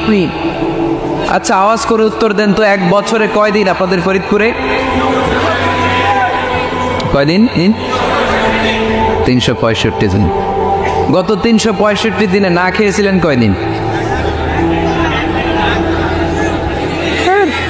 20 দিন, 30 দিন। তার মানে অল্প কিছুদিন না খেয়েছিলাম, সারা বছরই খেয়েছিলাম, ঠিক কিনা? আচ্ছা, তো 365 দিনে অসুস্থ ছিলেন কয়দিন? 4-5 দিন। কিংবা 20 দিন, কিংবা 1 মাস, কিংবা 56 দিন, কিংবা 65 দিন, তার মানে বাকি 300 দিন আরামে ছিলাম কি ছিলাম না? তার মানে আমাদের জীবনে দুঃখ বেশি না আনন্দ বেশি? সুখ বেশি না কষ্ট বেশি? এজন্য আল্লাহ বললেন খবরদার, মুমিন কখনো হেরে যায় না। মুমিনের হারাবার কিছু নাই। মুমিনের জীবনে যদি আনন্দ আসে, মুমিন শুকরিয়া করে, শুকরিয়া করলে সওয়াব আছে না নাই? আর মুমিনের জীবনে যদি দুঃখ আসে, মুমিন সবর করে, ধৈর্য ধরে, ধৈর্যেও সওয়াব আছে না নাই? তাহলে আমাদের সব দিক দিয়েই তো লাভ। আনন্দের দিনগুলাতে শুকরিয়া করব, আর দুঃখের দিনগুলাতে ধৈর্য ধরবো, দুইটার মধ্যে সওয়াব আছে না নেই? এজন্য নবী সাল্লাল্লাহু আলাইহি বললেন আজাবান লি আমরিল মুমিন, মুমিনের বিষয়টা খুবই আশ্চর্যের।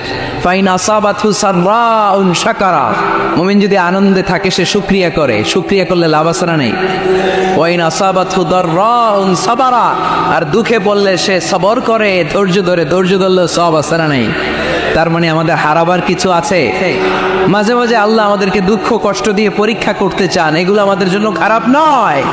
এই দুঃখ কষ্ট বিপদ আমাদের কোমরকে সোজা করে, আমাদের পায়ের মাটিকে শক্ত করে, চিল্লায় বলেন ঠিক কিনা? প্রতিকূল পরিবেশে কিভাবে বাঁচতে হয় এই দুঃখ কষ্ট আমাদেরকে শিখায়। এজন্য মুমিন বান্দার বৈশিষ্ট্য হচ্ছে দুঃখ কষ্ট বেদনা জ্বালা এগুলোতে সে আপসেট হয় না, সে হাল ছেড়ে দেয় না, সে ভরসা রাখে একজনের উপর, চিল্লায় বলতে হবে তিনি কে? কারণ মুমিন জানে রাত্রি যত গভীর হয়, অন্ধকার তমানিসা ভেদ করে সুবহে সাদিক হয়। মুমিন জানে গর্ভবতী নারীর পেটের ব্যথা যেই দিন বাড়তে থাকে, ওই দিনই নতুন মেহমান আগমনের সময় ঘনাতে থাকে। মুমিন জানে তার জীবনে দুঃখ কষ্ট বিপদ যত বাড়তে থাকে, সুখের দিন কাছে আসতে থাকে। এজন্য মুমিনের হারাবার কিছু নেই। ইন্না মাআল উসরি ইউসরা, ইন্না মাআল উসরি ইউসরা। নবী কষ্টের পরেই আছে আনন্দ, দুঃখের পরেই আছে সুখ। আপনি সমস্যায় পড়েছেন, ওই সমস্যার সমাধানও আছে না নেই? এই পৃথিবীতে এমন কোন সমস্যা আছে যেটা সমাধান নেই? কথা বলে না। সমস্যা তৈরি করেছে কে? আবার সমাধানও দিয়েছে কে? আল্লাহ doesn't create a lock without its key. আল্লাহ কখনো চাবি না বানাইয়া ওইটার তালা বানায় নেই। কথা কন, তালাও যেহেতু আছে, ওই তালার চাবিও বানিয়েছে কে? মা আনজালাল্লাহু দান ইল্লা আনজালাল্লাহু লাহু শিফা। আল্লাহ দুনিয়ায় এমন কোন রোগ পাঠায় নাই যেই রোগের ঔষধ বানায় নাই, এমন কোন রোগ নাজিল করে নাই যেই রোগের কোন চিকিৎসা বানায় নাই, হয়তো সেটা আবিষ্কার হয় নাই। অনেকে ক্যান্সারের কথা বলতে পারেন যে হুজুর ক্যান্সার এমন রোগ, এই ক্যান্সার তার নাই কোনো অ্যান্সার, কিন্তু বিজ্ঞানীরা বলতেছে এটারও অ্যান্সার আবিষ্কৃত হচ্ছে। সুবহানাল্লাহ কইবেন না? কিছু কিছু ক্ষেত্রে হয়েও গিয়েছে। এজন্য দুঃখের পরেই আছে সুখ, কষ্টের পরেই আছে আনন্দ। এই দুনিয়াটাই এরকম, কষ্টের পরই আনন্দ। দেখবেন তারাবির নামাজ 20 রাকাত পড়তে কষ্ট লাগে না? কোমরে ব্যথা, হাঁটুতে ব্যথা, কিন্তু 20টা রাকাত যখন শেষ করে মসজিদ থেকে বের হই, একটা আনন্দ আছে না নাই? কষ্ট করে পরীক্ষার জন্য প্রিপারেশন নিলেন আপনি কয়েক মাস, কিন্তু ফলাফল যখন ভালো হয় তখন একটা আনন্দ আছে না নাই? সারাদিন রোজা রাখলেন রমজানে, কি কষ্ট, তৃষ্ণায় গলা ফেটে যায়, কিন্তু ইফতারির সময় যখন রুহ আফজা শরবতটা খাই, কেমন লাগে? একটা আনন্দ আছে না নাই? এজন্য আল্লাহ বললেন فإن مع العسر يسرا إن مع العسر يسرا। ও নবী, কষ্টের দিন মক্কায় অল্প কিছু দিন, মদিনাতে আনন্দের দিন অপেক্ষা করছে। আমাদের জীবনে যে দুঃখ কষ্ট আসে, আমরা ধৈর্য ধরবো, তাওয়াক্কুল করবো একজনের উপর, তিনি কে? কারণ আমরা বিশ্বাস করি কষ্টের দিন এটা চিরকালের জন্য নয়, সামনে আনন্দের দিন আমাদের জন্য সেট করে রেখেছে কে? তাহলে আমরা সূরাতুল ইনশিরাহ থেকে 3টা নেয়ামতের বর্ণনা শুনলাম, বিশ্বনবীকে কি সান্ত্বনা দেয়া হলো সেটা শুনলাম। এবার 2টা গাইডলাইন শুনে তাফসীর আমরা শেষ করব। শুনতেছেন? কষ্ট হচ্ছে তো উঠা বসা করতেছেন কেন? উঠলেন কারা কারা? শেষ করে দিব, দোয়া করে দেই। কি গাইডলাইন দিলেন শুনবেন? কে কে শুনবেন না? হাত তোলেন।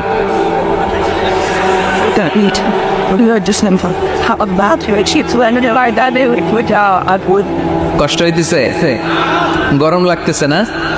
আমিও ঘামতেছি আপনাদের সাথে সাথে। অনেক গ্যাদারিং হয়ে গেছে, আসেন আল্লাহর নামে 3টা তাকবীর দেই, তারপর কোন 2টা গাইডলাইন তিনি বিশ্বনবীকে দিলেন ওই নির্দেশনা বাণীটুকু শুনে আজকে আমরা বিদায় নিব। আওয়াজ করে পড়তে হবে লিল্লাহে তাকবীর,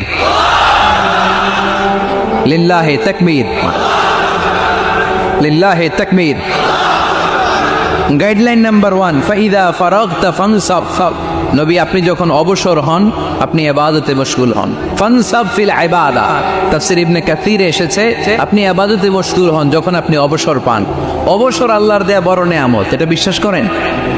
অবসর কিন্তু নেয়ামত। আমরা অনেকেই অবসর সময়কে কাজে লাগাই না, কিন্তু অবসর চলে যাওয়ার পরে যখন ব্যস্ত হয়ে পড়ি তখন বলি হায় রে, অবসরটা যদি কাজে লাগাইতাম। পরীক্ষার পরে 3 মাস ছুটি ছিল, এই 3 মাস অবসরে যদি পড়তাম তাইলে তো আজকে ভার্সিটিতে চান্স পেয়ে যেতাম, ঠিক কিনা? এই জন্য বিশ্বনবীর আল্লাহ বললেন নবী فَإِذَا فَرَغْتَ فَانصَبْ وَإِلَى رَبِّكَ فَارْغَب। মাদানী জীবনে, মাক্কি জীবনে, দাওয়াতি কার্যক্রমের পরে, রাষ্ট্রীয় কার্যক্রমের পরে যখনই আপনি অবসর পাবেন তখনই আপনি ইবাদত করেন, তখনই বেশি বেশি আল্লাহর কাছে দোয়া করে। দোয়াটা খুব শক্তিশালী, কিন্তু আমরা অনেকে জানি না কি করে দোয়া করতে হয়। সিনসিয়ার দোয়া ইজ লাইক এ মিসাইল। আপনারা প্রায় পত্রিকায় শুনবেন আমেরিকা অমুক দেশে মিসাইল হামলা করেছে, শুনছেন? মিসাইল হামলা এমন হামলা কত সেন্টিমিটার বেগে যে কোন জায়গায় অ্যাটাক করবে, যেখানে মারার কথা ওখানে পড়বে। ঠিক দোয়াটা হচ্ছে মিসাইলের মতো। আপনি যদি দোয়ার মতো দোয়া করতে জানেন ওই দোয়াটাও জায়গা মতো যে ভেদ করবে। চিল্লা এখন ঠিক কিনা? অভিযোগ কমিয়ে দেন, দেখবেন সুখে থাকবেন। এইটা নাই, ওইটা নাই, এইটা পাই নাই, ওইটা পাই নাই, জীবনে এইটা হই নাই রে, ওইটা পাইলাম না রে, এরকম অভিযোগ করে দাদারছে অনেক। এরকম লোক আছে না নাই? এরা অসুখী, এরা অসফল। সফল ব্যক্তিদের একটা গুণাবলী হচ্ছে এরা কমপ্লেইন করে কম, কমপ্লেইন করে কম, তারা শুকরিয়া করে বেশি। দে আর ভেরি গ্রেটফুল, তারা শুকরিয়া করে বেশি। এটা পাই নাই, ওইটা পাই নাই এগুলো বলবেন না, কারণ আপনি যেটা পাইয়া খুশি না, অনেকে এইটা পাওয়ার জন্য সংগ্রাম করে যাচ্ছে। ঠিক, আপনি এখন যেই জায়গাটাতে আছেন এই জায়গাটাতে পৌঁছা অনেকের স্বপ্ন, আপনি এটা পেয়ে খুশি না, কিন্তু আপনার জায়গায় পৌঁছার জন্য অনেকে স্ট্রাগল করে যাচ্ছে, সংগ্রাম করে যাচ্ছে। আপনি যেই পজিশনে আছেন শুধু এই পজিশনে আসাটাই অনেকের স্বপ্ন, তো শুকরিয়া করবেন না কেন? এজন্য সবসময় আমাদের বেশি বেশি শুকরিয়া করতে হবে কার? রব্বুল আলামিন বলেন কুল লাউ কানাল বাহরু মিদাদান লিকালিমাতি রাব্বি লানাফিদাল বাহরু ক্বাবলা আন তানফাদা কালিমাতু রাব্বি ওয়ালাউ জিনা বিমিসলিহি মাদাদা। সাগরের জলকে কালি করে, গাছের পাতাকে খাতা করে, তোমার মহিমা লেখা শেষ হবে না যদিও লিখি প্রভু জীবন ভরে। সাগরের জলকে কালি করে, গাছের পাতাকে খাতা করে, তোমার মহিমা লেখা শেষ হবে না যদিও লিখি প্রভু জীবন ভরে। সাগরের জলকে কালি করে। চিল্লায় বলেন ঠিক কিনা? সব সাগর মহাসাগরের জল যদি কালি হয়ে যায়, কি উপমা দিলেন আল্লাহ? সব সাগরের পানি যদি কালি হয়ে যায়, সব গাছের পাতাও যদি খাতা হয়ে যায়, আর সাগরের জল নামক কালি দিয়ে গাছের পাতা নামক খাতার উপরে যদি আমি আল্লাহর প্রশংসা তোমরা লিখতে শুরু করে দাও, সাগরের জল শেষ হয়ে যাবে, গাছের সব পাতাগুলো ফুরিয়ে যাবে, আমি আল্লাহর প্রশংসা করে শেষ করা যাবে না। সুবহানাল্লাহ বাড়িতে যায় বলবেন। সাগরের জল, চারটিখানি কথা। কয়টা সাগর দেখছেন আপনি? কয়টা সাগর ঘুরছেন? প্রশান্ত মহাসাগর দেখছেন আপনি? আটলান্টিক মহাসাগর দেখেছি আমরা? দেখি নাই। প্রশান্ত মহাসাগরের সবচেয়ে গভীর জায়গার নাম মারিয়ানা ট্রেঞ্চ, প্রায় 36,000 ফিট ওইটা ডেপথ, গভীরতা। কয় হাজার ফিট গভীর? আপনার বাড়ির যে পুকুর কয় হাত গভীর? হ্যাঁ, 36,000 ফিট। কেন ইমাজিন, কল্পনা করতে পারেন 36,000 ফিট গভীর এটা মারিয়ানা ট্রেঞ্চ, প্রশান্ত মহাসাগর। আর এই পৃথিবীর সবচেয়ে উঁচু যে পাহাড়টা, এটার নাম মাউন্ট এভারেস্ট। এটার উচ্চতা প্রায় অ্যাপ্রক্সিমেটলি অ্যারাউন্ড 29,000 ফিট। পাহাড়, পৃথিবীর সবচেয়ে উঁচু পর্বত শৃঙ্গ মাউন্ট এভারেস্ট 29,000 ফিট। আর পৃথিবীর সবচেয়ে গভীর সাগর, প্রশান্ত মহাসাগরের সবচেয়ে গভীর জায়গা মারিয়ানা ট্রেঞ্চ, ওইটা নাকি 36,000 ফিট। তাহলে ওই পাহাড়কে তুলে ধরে এনে প্রশান্ত মহাসাগরের সবচেয়ে গভীর জায়গা মারিয়ানা ট্রেঞ্চের উপর যদি ছেড়ে দেয়া হয়, পুরো পাহাড় ডুবে যাবে। সুবহানাল্লাহ নাই? পুরো পাহাড় ডুবে যাবে, উপরে পানি থেকে যাবে প্রায় 7,000 ফিট। আল্লাহু আকবার। এই পৃথিবীর দ্বিতীয় গভীরতম সাগরের নাম আটলান্টিক মহাসাগর। এই সাগরের সবচেয়ে গভীর জায়গার নাম হচ্ছে পোর্টোরিকো। এই পোর্টোরিকোর গভীরতা প্রায় 33,000 ফিট।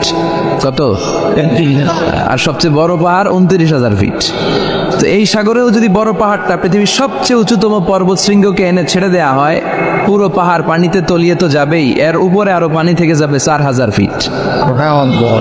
সাগর, মহাসাগর, পানি বেশি না কম? জোরে বলেন। কি বিশাল এই আটলান্টিক মহাসাগর! লম্বায় তো অনেক বড়, আড়াআড়ি ভাবে এটারে ক্রস করে অনেক প্লেন, অনেক বিমান। আগে কনকর্ড ক্রস করতো হিথ্রো এয়ারপোর্ট থেকে জন এফ কেনেডি এয়ারপোর্টে ল্যান্ড করার জন্য, ঘন্টায় 1000 মাইল বেগে ছুটতে প্লেনগুলি। তারপরেও আড়াআড়ি ভাবে, লম্বায় না, আড়াআড়ি ভাবে আটলান্টিক মহাসাগরকে ক্রস করতে 3-4 ঘন্টা লেগে যেত। প্লেন যদি ঘন্টায় চলে 1000 মাইল বেগে, আর আটলান্টিক মহাসাগরের পাশ যেটা প্রশস্ত, এটা ক্রস করতে যদি 3 ঘন্টা লাগে, তাহলে পাশে কয় হাজার কিলোমিটার? 3,000 কিলোমিটার। সুবহানাল্লাহ কইবেন না? এত বিশাল বিশাল সাগর। সাগর কি, মহাসাগর কি এই দুইটা যে প্রশান্ত আর আটলান্টিক? না, ভারত মহাসাগর, উত্তর মহাসাগর, দক্ষিণ মহাসাগর, বঙ্গোপসাগর, কৃষ্ণ সাগর, ভূমধ্য সাগর, লোহিত সাগর, চায়না সাগর, শত শত সাগরে ভরপুর মহাবিশ্ব। এই সব সাগরের পানি যদি কালি হয়ে যায়, কি হয়ে যায়? আর পৃথিবীতে যত গাছ আছে, সব গাছের পাতা যদি খাতা হয়ে যায়, গাছ কয়টা আছে কুমিল্লায়? হ্যাঁ, অভাব নাই। তো কুমিল্লাতেই যদি অভাব নাই, তাহলে আফ্রিকার জঙ্গলের কি অবস্থা? কি পরিমাণে গাছ, বৃক্ষরাজি আল্লাহ তৈরি করেছেন। এই সব গাছের পাতা যদি এরকম খাতা হয়ে যায়, আর এই সাগরের জল নামক কালি দিয়ে যদি এই খাতায় আল্লাহর জিকির লিখতে শুরু করেন, প্রশংসা লিখতে শুরু করেন, গাছের পাতাও শেষ, সাগরের পানিও শেষ, শেষ হবে না আল্লাহর জিকির আর প্রশংসা করেন। আল্লাহু আকবার। এজন্য সব সময় প্রশংসা করতে হবে একজন সত্তার। তিনি কে? সে আল্লাহ বললেন, হুয়াল আউয়াল ওয়াল আখির ওয়াল যাহির ওয়াল বাতিন ওয়া হুয়া বিকুল্লি শাইইন আলিম। আল্লাহ বললেন, আমার প্রশংসা করবি না কেন? আমি সবার প্রথমে, আমি সবার শেষে, আমি প্রকাশ্যে, আমি গোপনে। কার কথা? প্রথমে কে? জোরে বলেন। প্রথমে আল্লাহ আল্লাহ, শেষেও আল্লাহ আল্লাহ, আকাশে আল্লাহ আল্লাহ, জমিনে আল্লাহ আল্লাহ। পড়েন পড়েন। প্রথমে আল্লাহ আল্লাহ, শেষেও আল্লাহ আল্লাহ, আকাশে আল্লাহ আল্লাহ, জমিনে আল্লাহ আল্লাহ। আবার পড়েন। প্রথমে, শেষেও, আকাশে আল্লাহ আল্লাহ, জমিনে আল্লাহ আল্লাহ। নিখিল জাহান গাই গুণগান, তারে নামে গাই আমরাও গাহি তাআলা, হামদে বারি তাআলা, হামদে বারি তাআলা, হামদে বারি তাআলা। পড়েন আল্লাহু আকবার।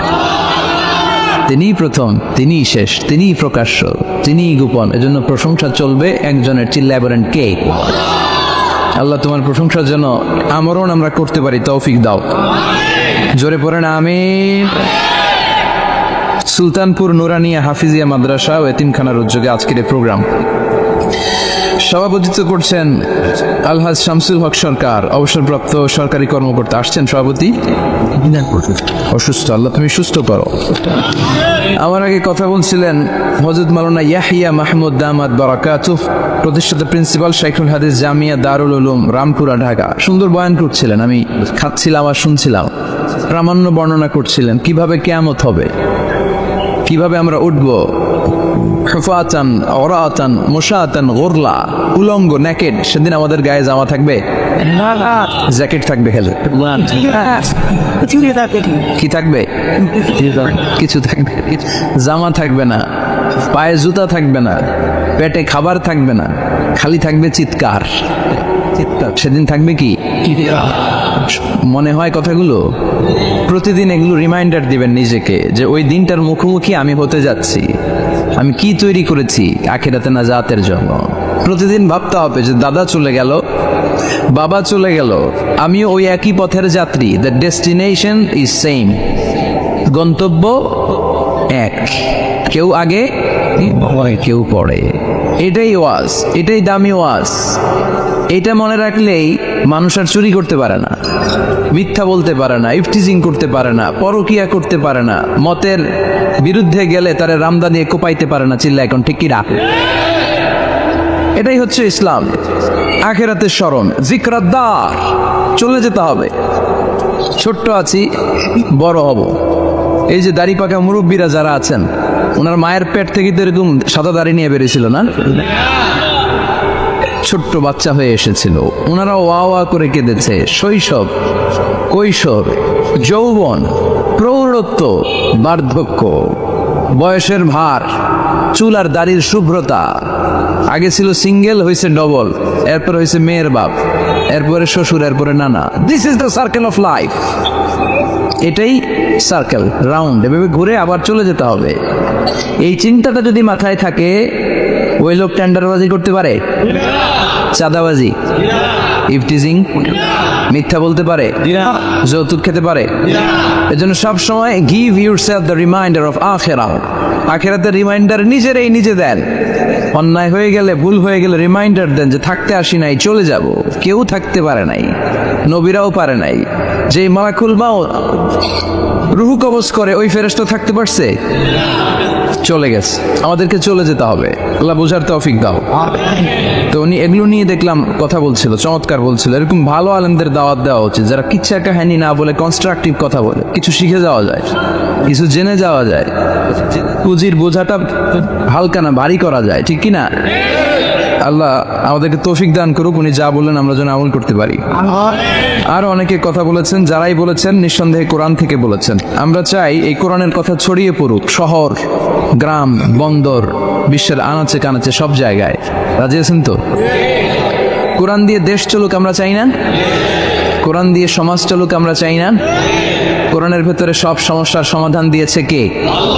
সমাধান চাও যদি জীবনে মরণে, ফিরে যাও খুঁজে নাও, চোখ রাখো কোরআনে। পড়েন সবাই, সমাধান জীবনে ফিরে যাও খুঁজে নাও, চোখ রাখো কোরআনে। If you want the solution this দুনিয়া এন্ড আখিরা, go back, have a look to the holy কোরআনে। ঠিক কি না? Go back, sit down and have a look to the Quran. বসো, ঠান্ডা মাথায় দেখো কোরআনে কি বলেছে আল্লাহ। প্রবলেম সলভিং মেথোডোলজি, সব সমস্যার সমাধান এই কোরআনে আছে না নাই? এই কোরআনের মজলিসে আজকে আসতে বসতে পেরে খুশি না বেজার? কম না বেশি? আসুন আমরা আল্লাহর দরবারে শুকরিয়া জানাই আর পড়ি আলহামদুলিল্লাহ। প্রাণটা খুলে পড়েন আলহামদুলিল্লাহ। আল্লাহর একটা ডাক দেন, বলেন ইয়া আল্লাহ। আরো জোরে পড়েন ইয়া আল্লাহ। আল্লাহ তুমি কবুল করো। আমরা সরাসরি এই বইটা থেকে এখন কথা শুনবো। এই দেখেন, পৃথিবীর কোনো বই এত ময়লা থাকে না যত ময়লা থাকে কোরআনে। কারণ সমাধান দিবে তো, এজন্য ময়লা টয়লা নিয়ে সব সমাধান করে ফেলবে কোরআন। যত জায়গায় তাফসির করতে যাই, ধুলাবালি মিশে থাকে। Quran for not your bookshelf, Quran is for yourself. Quran আপনার বুক সেলফের জন্য না, কোরআন আপনার জন্য। আমরা বুক সেলফে রাখি, তাও নিচের থাকে না, উপরের থাকে, যাতে কেউ নাগাল না পায়। এরকম ডাকাইতে আছে না নাই? কোরআনের সাথে অ্যাটাচমেন্ট বাড়াতে হবে। You have to increase your attachment with the holy Quran. এটা এনলাইটেন করতে এসেছে আপনার জীবনকে, আলোকিত। আলোকিত। এই যে আমরা কোরআনের উপর আলোকপাত করি না, এটা এনলাইটেন করে, আলো বিচ্ছুরিত করে, আপনার জীবনকে উজালা করবে। এজন্য কোরআনের সাথে সম্পর্ক বাড়াতে হবে, শুদ্ধভাবে পড়তে জানতে হবে, অর্থ জানতে হবে। আল্লাহ কি বলেছেন জানতে মনে চায় না? আসুন আমরা জানার চেষ্টা করি। আল্লাহ তুমি তৌফিক দাও, পড়েন আমিন। আমি আপনাদের খেদমতে সূরা ইয়াসিন থেকে তেলাওয়াত করছি, টের পাইছেন? ইয়াসিন মুখস্থ আছে কার কার? আর উঠবে না? আর মাশাআল্লাহ, অর্ধেক মুখস্থ আছে কার? দেখি। আচ্ছা, প্রথম 5 আয়াত মুখস্থ আছে কার? আচ্ছা, এই সূরার নাম আজকে প্রথম শুনছেন কে কে? হাত তোলেন। নাম সবাই শুনছে তাই না? আল্লাহ কবুল করো। আরো জোরে পড়েন আমিন। তো সূরাতুল ইয়াসিন থেকে আজকে আমরা কথা শুনবো ইনশাআল্লাহ। পড়েন যতটুকু আমাদের সাধ্যে কুলায়। এটা মাক্কি সূরা। সূরা ইয়াসিনটা কি সূরা? মাক্কি সূরা। বিশ্বনবীর জীবনে 2টা পর্ব, একটা মাক্কি পর্ব, একটা মাদানী পর্ব। একটা হচ্ছে মাক্কি ইনিংস আর একটা মাদানী ইনিংস। ক্রিকেটে ইনিংস থাকে, ফার্স্ট ইনিংস, সেকেন্ড ইনিংস, বুঝতে সুবিধা না? কমন পড়ছে সবার? তো এটা হচ্ছে বিশ্বনবীর মাক্কি ইনিংসের একটা সূরা। মাক্কি ইনিংসের বৈশিষ্ট্য হচ্ছে বিশ্বনবী তাওহীদের দাওয়াত দিয়েছেন, রিসালাতের দাওয়াত দিয়েছেন, আখিরাতের কথা বলেছেন, একটু নরম নরম কথা বলেছেন। কারণ চারদিকে খালি মাইর, চারদিকে কি কোরআনের কথা বলে মাইর আসছে না? মার খেতে হয়, বকা শুনতে হয়, ঝুঁকি নিয়ে কথা বলতে হয়। চিল্লা এখন ঠিক কিনা? বিশ্বনবীরে বলা হলো এগুলো ছেড়ে দেন, এগুলো ছেড়ে দেন। সুন্দরী নারী দেব, টাকার পাহাড় দেব, ক্ষমতার চেয়ারে বসিয়ে দেব, সব দিব। এই হচ্ছে আমাদের 3 দফা। নারী দিব, সম্পদ দিব, ক্ষমতা দিব। বিশ্বনবী বললেন আমার খালি 1 দফা। আমার কয় দফা? লা ওয়াদাউ আশ-শামসা ফি ইয়ামিনি, সূর্য যদি ডান হাতেও দাও, ওয়াল কামারা ফি ইয়াসারি, চন্দ্র যদি বাঁ হাতেও দাও, এই কালেমার দাওয়াত থেকে 1 হাতও আমারে পিছনে নেওয়া যাবে না। চিল্লা এখন ঠিক কি না? মুমিন কখনো ভয় পায় না, মুমিন কখনো পিছু হটে না, মুমিন স্ট্র্যাটেজি চেঞ্জ করে, মুমিন কৌশলী হয়। এই রাস্তা দিয়ে যাওয়া যায় না, বসে বসে কেঁদে লাভ নাই, রাস্তা আরেকটা খুঁজতে হবে, আরেকটা রাস্তা বানায় নিতে হবে। এটাই হচ্ছে মুমিনের বৈশিষ্ট্য। আল্লাহ তুমি বোঝার তৌফিক দাও। তো বিশ্বনবীর মাক্কি ইনিংসের খেলার সিস্টেম ছিল ঠ্যাক দিয়ে খেলতেন। ক্রিকেটে কি বলে যে উইকেট বাঁচায় খেলতে হবে, তোমার উইকেট যাতে পড়ে না যায়। তো ঠেকায় ঠেকায় খেলে। তো বিশ্বনবী ঠেকায় ঠেকায় খেলছেন, আর 4 ছক্কা মারছে সব মাদানী ইনিংসে। সুবহানাল্লাহ নাই? মাদানী ইনিংসে বিশ্বনবী গর্জে উঠলেন, জ্বলে উঠলেন আপন শক্তিতে। রবি না? তো বিশ্বনবী মাদানী ইনিংসে যেটা করেছেন সেটা হচ্ছে সমাজ সংস্কার করেছেন। He was a very good reformer of the society. As a father, as a husband, as a reformer of the society, as a lawgiver, as a lawmaker, as a commander, and as a messenger, Muhammad is the Superman of the world. স্বামী হিসেবে, বাবা হিসেবে, নেতা হিসেবে, নবী হিসেবে, সমাজ সংস্কারক হিসেবে, আইন প্রণেতা হিসেবে মুহাম্মদ হচ্ছেন এই পৃথিবীর জন্য সুপারম্যান। তার কোনো তুলনা হয় না, বিশ্বনবীর কোনো তুলনা হয়? Beyondless, boundless, bottomless. তার নিয়ে কথা বলতে গেলে সময় ফুরায় যাবে, মাইকের ব্যাটারি শেষ হয়ে যাবে, মাগার কথা শেষ হবে। এজন্য ওনার জীবনের ক্ষেত্রে বলা হয় বিয়ন্ডলেস, বাউন্ডলেস, বটমলেস। অসাধারণ ব্যক্তিত্ব, সুপার ক্যালিফ্রাজিলিস্টিক এক্সপিয়ালিডোসাস, অসাধারণ, যার কোনো তুলনা হয় না, এক্সেলেন্ট, আনপ্যারালাল। মাদানী জীবনে উনি সশস্ত্র সংগ্রাম করলেন, সংস্কার করলেন সমাজটাকে, সেনাবাহিনী বানালেন।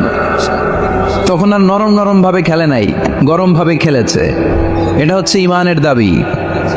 মুমিনরা কৌশলী হয়, যখন যে পরিস্থিতি, ওই পরিস্থিতির সাথে তাদের স্ট্র্যাটেজি তারা পাল্টায়। তো বিশ্বনবীর মাদানী ইনিংসে এই সূরা নাজিল হয়নি, হয়েছে মাক্কি ইনিংসে, মাক্কি সূরা। এই সূরার অনেক ফজিলত, ছোটবেলা থেকেই সূরা ইয়াসিনের অনেক ফজিলতের কথা আমরা শুনেছি না? বিষ্ণু বলেছেন ইন্না লিকুল্লি শাইইন কলবান ওয়া কলবুল কোরআনি সূরাতু ইয়াসিন। সব জিনিসের একটা কলব আছে, হৃদয় আছে, অন্তর আছে, আর কোরআনের কলবের নাম হচ্ছে সূরা ইয়াসিন। বিষ্ণু বললেন ইন্না লিকুল্লি শাইইন কলবান, সব জিনিসের একটা কলব আছে। ওয়া ইন্না কলবাল কোরআনি সূরাতু ইয়াসিন, আর কোরআনের কলবের নাম হলো সূরাতু ইয়াসিন। মান ক্বারাআ সূরাতা ইয়াসিন মাররা ওয়াহিদা, একবার সূরাতু ইয়াসিন তেলাওয়াত করলে 10 পারা কোরআন খতমের সওয়াব হয়ে যায়। বিষ্ণু বলতেন ইন্না ফিল জাসাদি মুদগা, দেহে একটা গোশতের টুকরা আছে, ইদা সালুহাত সালুহাল জাসাদু কুল্লু, এই দেহের গোশতের টুকরা যদি ভালো হয়ে যায় পুরো দেহটারে ভালো করে দেয় কে? এই দেহের গোশতের টুকরাটা যদি পচে যায় পুরো দেহটারে নষ্ট করে দেয় কে? বিশ্ব নবী বললেন আলা ওয়াহিয়াল কলব, ওই টুকরাটার নাম হলো কলব। টুকরাটার নাম কি?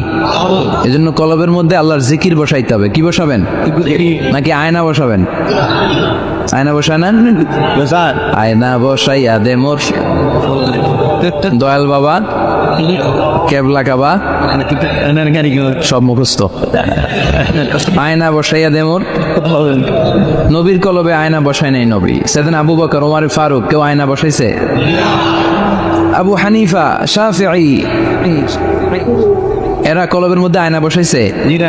বসাইছে জিকির। চিল্লায় বলেন বসাইছে কি? এজন্য আল্লাহ বললেন আলা বিযিক্রিল্লাহি তাতমাইন্নুল কুলুব, দুনিয়ার কোন জিনিস দিয়ে কলব ঠান্ডা হয় না, দুনিয়ার কোন জিনিস দিয়ে কলব পরিচ্ছন্ন হয় না। কলব শুধু পরিচ্ছন্ন হয় একটা জিনিস দিয়ে, লা ইলাহা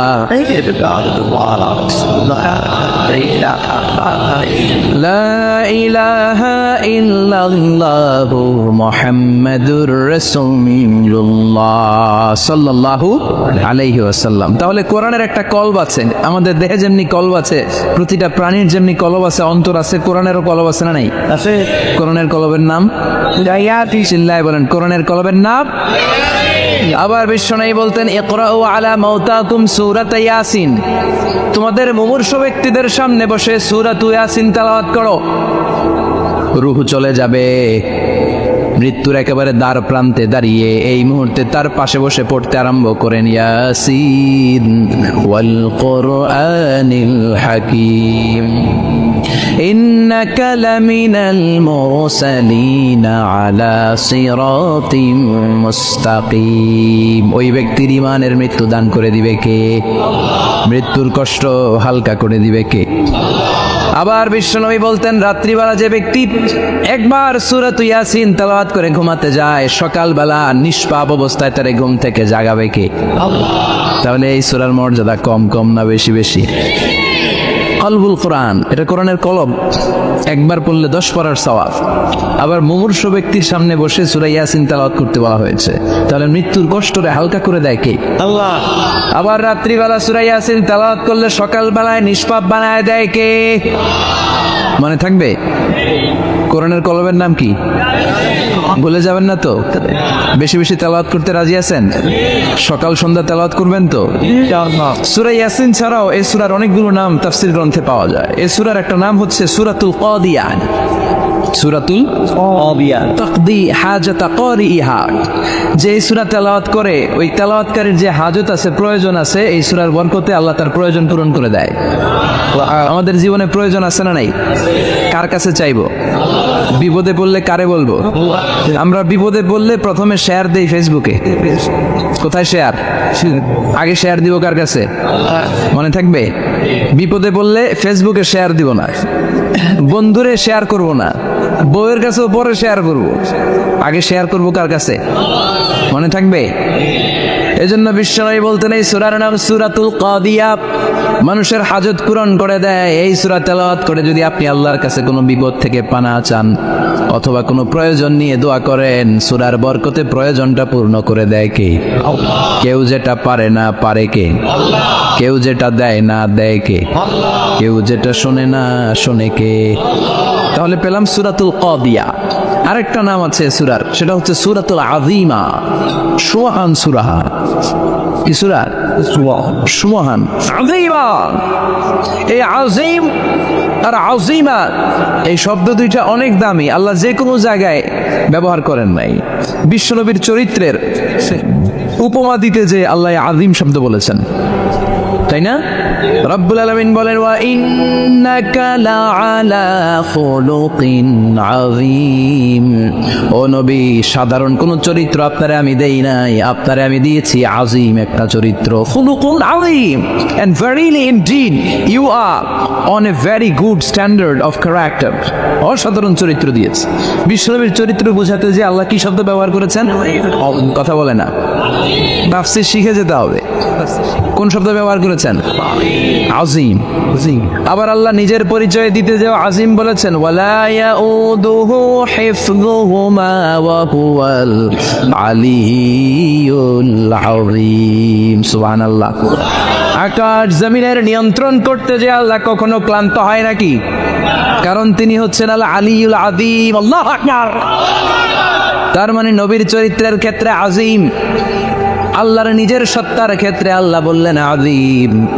আবার বললেন কিয়ামতের দিন গোটা পৃথিবীটারে আমি নাড়িয়ে দেব, গোটা পৃথিবীতে একটা আমি ভূমিকম্প দিব। এই কথাও কোরআনে আছে না নাই? ইযা জুলজিলাতিল আরদু জিলজালাহা আল কারিয়াতু মাল কারিয়া। পুরো পৃথিবী কাঁপিয়ে দিব। এই কাঁপাকাঁপিটা, ওই দিনের ভূমিকম্পটা কি অন্যান্য সময়ের ভূমিকম্পের মতো হবে? এই ভূমিকম্পকে আল্লাহ বলেছেন আযীম। ইন্না জালজালাতাস সাআতি লা শাইউন আযীম। সেদিনের ভূমিকম্প সাধারণ কোনো আর্থকোয়েক নয়, সাধারণ ভাইব্রেশন না, এটা আযীম। আবার আল্লাহ কোরআনকেও আযীম বলেছেন, ওয়ালাকাদ আতাইনাকা সাবআম মিনাল মাসানি ওয়াল কুরআনাল আযীম। ও নবী, আমি আপনার নিত্য পাঠনীয় সপ্তবাক্য সূরাতুল ফাতিহা দিয়েছি, সাথে সাথে কোরআনে আযীম দান করেছি। সুবহানাল্লাহ।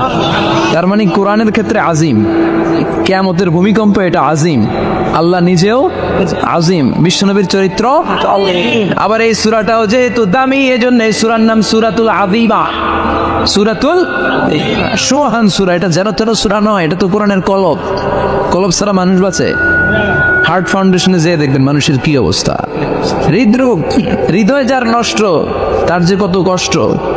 এই যে কি পরানো লাগে এখন, রিং পরায়, এনজিওপ্লাস্টি করে আর্টারি ব্লক করে ফেলে। চর্বি, এত চর্বি আমরা খাই, এত গরুর গোশত আমরা খাই। মনে রাখবেন, যেই প্রাণীর পা বেশি ওইটার ভিতরে কোলেস্টেরল বেশি। মাছের কয় পা? হ্যাঁ, নাই, এখানে নাই, মাছের পাটা নাই, কোলেস্টেরল নাই। মুরগির কয় পা? জোরে বলতে হবে। তার মানে কিছু কোলেস্টেরল আছে না নাই? গরুর কয় পা? কোলেস্টেরল বেশি না কম?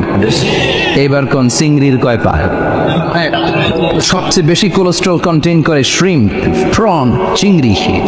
এজন্য এগুলো কম খাইতে হবে। তবে 40-এর আগে যারা আছেন ধুমায়া খান, 40-এর পরে এই যে মাটন, ল্যাম্প, ছাগলের গোশ, খাসির গোশ, চিংড়ি, এগুলো আপনার ডায়েট থেকে বাদ দিয়ে দিতে হবে। বুঝতে পেরেছেন? এজন্য এই সূরাটা যেন তো সূরা নয়, এটা তো কোরআনের কলিজা, হার্ট, হৃদয়। এজন্য সূরাটা সূরাতুল আযীমা। সুবহানাল্লাহ পড়েন। তার মানে 1 নম্বরে পেলাম সূরাতুল কাদিয়া, 2 নম্বরে পেলাম সূরাতুল আযীমা, 3 নম্বরে সূরার আরেক নাম হলো সূরাতুল মুইম্মা। সূরাতুল মুইম্মার 2 অর্থ। এক অর্থ হচ্ছে এটার বরকতটা আম, সবার জন্য, যেই পড়ে সেই বরকত পায়, এজন্য মুইম্মা। আবার মুইম্মার আরেক অর্থ হচ্ছে যে সূরা শত্রুকে অন্ধ করে দেয়। কি করে দেয়? এই সূরার প্রথম 9টা আয়াত যদি বিপদে পড়ে, শত্রুর কবলে পড়ে আপনি তেলাওয়াত করেন, শত্রুর চোখটারে অন্ধ করে দিবে কে? বিশ্বনবী মক্কা থেকে যখন মদিনায় যায়, হিজরতের সময় বিশ্বনবী সূরাতুল ইয়াসিনের প্রথম 9টা আয়াত তেলাওয়াত করলেন। তেলাওয়াত করে আল্লাহর নাম নিয়ে ঘর থেকে বের হলেন। আশেপাশে কাফেররা ঘুরে কিন্তু বিশ্বনবীরে দেখে না, সবাই খেলে এরকম এরকম করে, ডানে বায়ে হাতায়, বিশ্বনবীর সামনে দিয়ে যায়, কিন্তু কাফেরদের চোখ অন্ধ করে দিয়েছে কে? এজন্য কোরআন তেলাওয়াত করলে কাফেরদের চোখকে অন্ধ বানায় দেয় কে? এজন্য সূরার একটা নাম হচ্ছে সূরাতুল মুইম্মা। কি নাম? অন্ধ করে দেয়। তাফসিরে কুরতুবীর মুসান্নিফ ইমাম আল কুরতুবী ওনাকে জালিম বাদশাহ বন্দী করেছিল। ওনার তাফসিরে এসেছে উনি শক্তিশালী লোক ছিলেন, জেলখানা ভেঙে বাঁচার জন্য দিছে দৌড়। ওনারেও ধরার জন্য জালিম বাদশার সৈনিকেরা ঘোড়া নিয়ে রওনা হয়েছে, উনিও দৌড়ায়, ঘোড়াও পেছন থেকে আসে। ওমিয়া মানুষ কি ঘোড়ার দৌড়ের সাথে পারে? উনি হাঁটতে হাঁটতে হয়রান হয়ে এক বালুর ময়দানে যে ধপাস করে পড়েছেন। ওরাও ঘোড়া দিয়ে এসে নেমেছে, কিন্তু আজীব তামাশা, উনি বালুতে ধপাস করে পড়েই সূরা ইয়াসিনের প্রথম 9 আয়াত তেলাওয়াত করতে শুরু করেছেন। ওরা নিচে নেমে ডানে বায়ে সামনে পিছনে খালি খুঁজে, কিন্তু দেখে না, সামনেই কিন্তু বসা। ওদের চোখটা অন্ধ করে দিছে কে? বিশ্বাস হয়? ঈমান হয়? এজন্য বিপদে পড়লে সূরা ইয়াসিনের প্রথম 9 আয়াত পড়তে রাজি আছেন? আল্লাহ তুমি তৌফিক দাও। আর জোরে পড়েন আমিন। এজন্য আল্লাহ চমৎকার এভাবে এই সূরাটা শুরু করে দিলেন। 2টা কাটা অক্ষর দিয়ে আল্লাহ বললেন ইয়াসিন ওয়াল কুরআনিল হাকীম ইন্নাকা লামিনাল মুরসালিন আলা সিরাতিম মুস্তাকিম। পড়েন সুবহানাল্লাহ। ইয়াসিন সূরাটা শুরু করলেন কি দিয়ে? ইয়াসিন। এটা কি কোনো বাক্য? এটা কি কোনো শব্দ? এটা কি কি অক্ষর? 2টা। প্রথম অক্ষরের নাম, দ্বিতীয়টা আওয়াজ করে বলেন, প্রথম অক্ষরটার নাম, দ্বিতীয়টা। খুব চমৎকার না? বাক্য দিয়ে এই সূরাটা শুরু করে নাই। যেমন ইযা জুলজিলাতিল আরদু জিলজালাহা, এই সূরার প্রথম আয়াত, এটা একটা বাক্য না? জি। আচ্ছা। ওয়াদ-দুহা ওয়াল-লাইলি ইযা সাজা, বাক্য না? কিন্তু ইয়াসিন এটা কি কোনো বাক্য? এটা কি কোনো শব্দ? না, এটা কাটা 2টা অক্ষর। সুবহানাল্লাহ পড়েন। আল্লাহ 114টা সূরার প্রায় 29টা সূরা এরকম কাটা কাটা অক্ষর দিয়ে শুরু করেছেন। সুবহানাল্লাহ নাই? এই 29টা সূরা কখনো আল্লাহ একটা অক্ষর দিয়ে শুরু করেছেন, কখনো 2টা অক্ষর দিয়ে, কখনো 3টা দিয়ে, কখনো 4টা দিয়ে, কখনো 5টা দিয়ে। একটা অক্ষর দিয়ে আল্লাহ কোরআনের সূরা শুরু করেছেন, এরকম একটা সূরা বলেন। নুন ওয়াল কলামি ওয়া মা ইয়াসতুরুন। নুন, নুন দিয়ে সূরা শুরু হয়ে গেছে। তারপরে কফ, এক অক্ষর দিয়ে সূরা শুরু হয়ে গেছে। সুবহানাল্লাহ পড়েন। এবার বলেন 2 অক্ষর দিয়ে সূরা শুরু হয়েছে, এরকম সূরা বলেন। আমিন। এত দূরে যান কেন? এটা আছে না নাই? ইয়াসিন। ইয়াসিন। সুবহানাল্লাহ পড়েন। ইয়াসিন 2 অক্ষর দিয়ে, তারপরে হামিম। এবার 3 অক্ষর দিয়ে আল্লাহ সূরা শুরু করছেন, এরকম আলিফ লাম তা সিন মিম। আল্লাহু আকবার। আবার 4টা অক্ষর দিয়ে সূরা শুরু হয়েছে, এরকম আছে না নাই? আবিষ্কার কোন? আলিফ লাম মিম র, আলিফ লাম মিম সদ, আছে না নাই? আবার 5টা কাটা অক্ষর দিয়ে সূরা শুরু হয়েছে, এরকম সূরাও আছে না নাই? সূরা মারিয়ামের শুরুতে কি আছে? কাফ হা ইয়া আইন সদ। সুবহানাল্লাহ পড়েন। এরকম প্রায় 29টা সূরা আল্লাহ কাটা কাটা অক্ষর দিয়ে শুরু করেছেন, কোনো বাক্য দিয়ে নয়, কোনো শব্দ দিয়ে নয়। কি দিয়ে? হারফ দিয়ে। হারফ, এই হারফগুলোরে বলে হুরুফ আত-তাহাজ্জি বা হুরুফ আল-মুকাত্তাআত, কাটা কাটা অক্ষর। মনে রাখবেন কোরআনের আয়াতগুলো 2 ভাগে বিভক্ত, একটা মুহকাম, একটা মুতাশাবিহ। মুহকাম মানে যেগুলোর অর্থ আমরা জানি, যেগুলোর ব্যাখ্যা আমরা জানি, যেটা ইন্টারপ্রিটেশন এক্সপ্লেনেশন আমাদের জানা আছে। আর মুতাশাবিহ আমরা অর্থ জানি না, আমরা ব্যাখ্যা জানি না, এটা দিয়ে আসলে কি বুঝাইছে আমরা কেউ জানে না। জানে একজন, চিল্লায় বলেন তিনি কে? আল্লাহ বললেন ওয়া ইন কুনতুম ফি রাইবিম মিম্মা নাযালনা আলা আবদিনা ফাআতু বিসূরাতিন মিন মিসলিহি ওয়াদউ শুহাদাআকুম মিন দুনিল্লাহি ইন কুনতুম সাদিকিন। আল্লাহ বললেন ও জাহেলি যুগের লোকেরা, শোনো শোনো, এত আরবি কবিতা বানাতে পারো, এত গল্প লিখতে পারো, আরবিতে এত নোবেল বানাতে পারো, উপন্যাস বানাতে পারো, আর্টিকেল লিখতে পারো, আমার নবীর উপর যে কোরআন আমি নাজিল করেছি, এই কোরআনের ব্যাপারে অন্তরে যদি কোনো সন্দেহ থাকে, বাপের বেটা হলে পারলে কোরআনের মতো একটা সূরা বানিয়ে নিয়ে আসো। পারছে? কিয়ামত পর্যন্ত কেউ পারবে?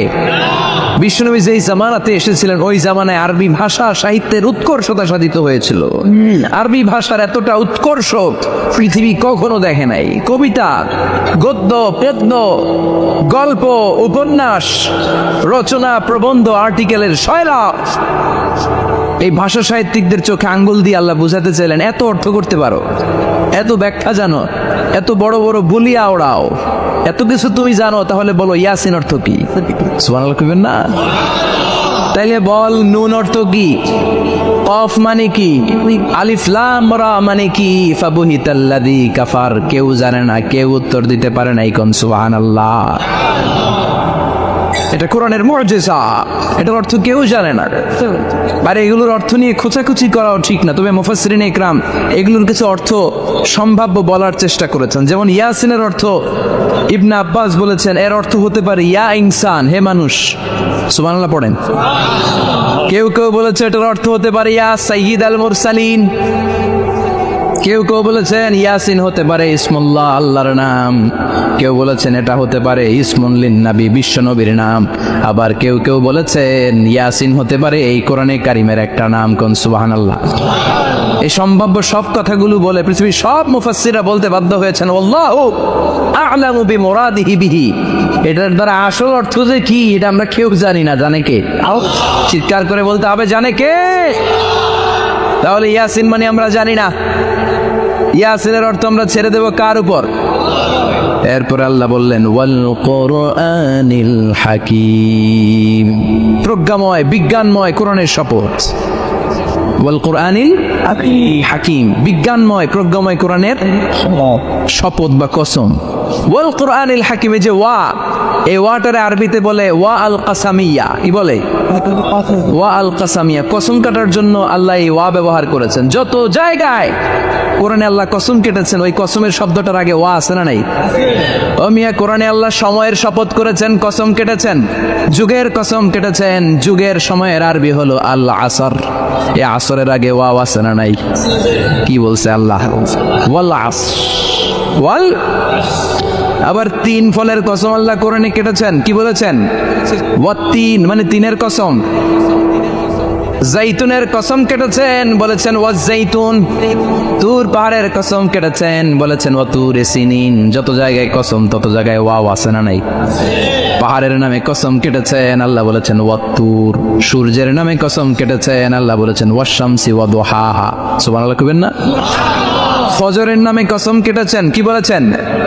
ওয়াল ফাজর। জিলহজ মাসের প্রথম 10 রাতের কসম কেটেছেন, কি বলেছেন? ওয়াল লায়ালিন আশর। জোর আর বেজরের কসম কেটেছেন, আল্লাহ বলেছেন ওয়াশ-শাফঈ ওয়াল ওয়াতর। সূরা ইয়াসিনে কাটা কাটা 2টা অক্ষরের পরে রব্বুল আলামিন কোরআনের কসম কেটেছেন। এজন্য আল্লাহ বলেছেন ইয়াসিন ওয়াল কোরআনিল হাকিম। ইয়াসিন ওয়াল কোরআনিল হাকিম, প্রজ্ঞাময় বিজ্ঞানময় কোরআনের শপথ। কোরআনের মধ্যে বিজ্ঞান আছে না নাই?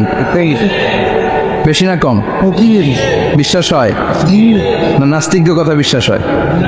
নাস্তিকরা বলে কোরআনের মধ্যে বিজ্ঞান নাই, কোরআনের মধ্যে সায়েন্স নাই, কোরআনের ভেতরে টেকনোলজি নাই। কিন্তু কোরআন বলে এমন কিছু নাই, মানুষের প্রয়োজনীয় এমন কিছু নাই যেটা আমার ভিতরে নাই। আল্লাহু আকবার। আল্লাহ বললেন মা ফাররাতনা ফিল কিতাবি মিন শাই, কিতাবের মধ্যে আমি কিছু বাদ রেখে দেই নাই। ইতিহাসের কথা বলেছি, পাতালপুরীর কথা বলেছি, ঊর্ধ্ব জগতের কথা বলেছি, মহাকাশের কথা বলেছি, cosmology, astrology, geology, zoology, botany, human anatomy, embryology, সব কিছুর কথা কোরআনের মধ্যে দিয়েছে কে? কোরআনের ভেতরে মানুষের কথা আছে না নাই? কোরআনের মধ্যে গাভীর কথা আছে না নাই? গাভীর কথাও আছে। কই আছে? হ্যাঁ, সূরাতুল গাভীর সূরা। সুবহানাল্লাহ কইবেন না? মানুষের কথা আছে সূরাতুল ইনসান, জিনদের কথা আছে সূরাতুল জিন, মাকড়সার কথা আছে সূরাতুল আনকাবুত, মৌমাছির কথা আছে সূরাতুন নাহাল। মৌমাছির কথা বলেছেন, দুধের কথা বলেছেন, প্রাণীর কথা বলেছেন, খাদ্যের কথা বলেছেন, মানুষের দেহ বৈশিষ্ট্যের কথাও বলেছেন। চিৎকার করে পড়েন আল্লাহু আকবার। আল্লাহ বললেন ওয়া আওহা রাব্বুকা ইলান নাহলি আনিত্তাখিযি মিনাল জিবালি বুয়ুতাও ওয়া মিনাশ শাজারি ওয়া মিম্মা ইয়ারিশুন। সুবহানাল্লাহ পড়েন। ওয়া আওহা রাব্বুকা ইলান নাহল, আল্লাহ মৌমাছির কাছে সিক্রেট মেসেজ পাঠিয়েছেন। সুবহানাল্লাহ পড়েন। ওহীকে আরবিতে বলে সিক্রেট মেসেজ। সায়েন্টিফিক আলোচনা শুরু হইতেছে, মনোযোগ আসে না গেছে? জিমানি ধরছে? হ্যাঁ, মনোযোগ আসছে না গেছে? তাকবীর দেওয়া যাবে? জোরে না আসতে? শুরুতে বিবাহিতরা দেন, এরপরে অবিবাহিতরা দেন, এরপরে সবাই মিলে দেন। বিবাহিত কারা কারা দেখি?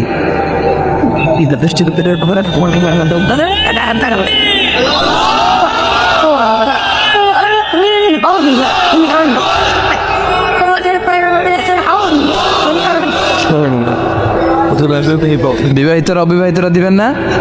শুরুতে বিবাহিতরা দেন, তারপরে অবিবাহিতরা দেন, তারপরে সবাই মিলে দেন। বিবাহিতরা রেডি? দেখবো কাদের গলায় জোর বেশি। দেখি দেখি, বিবাহিতরা দেন। লিল্লাহি তাকবীর। মাশাআল্লাহ। এবার অবিবাহিতরা রেডি? আওয়াজ নাই, হেরে যাবে আজকে, হেরে যাবে। রেডি? তাকবীর দাও, লিল্লাহি তাকবীর।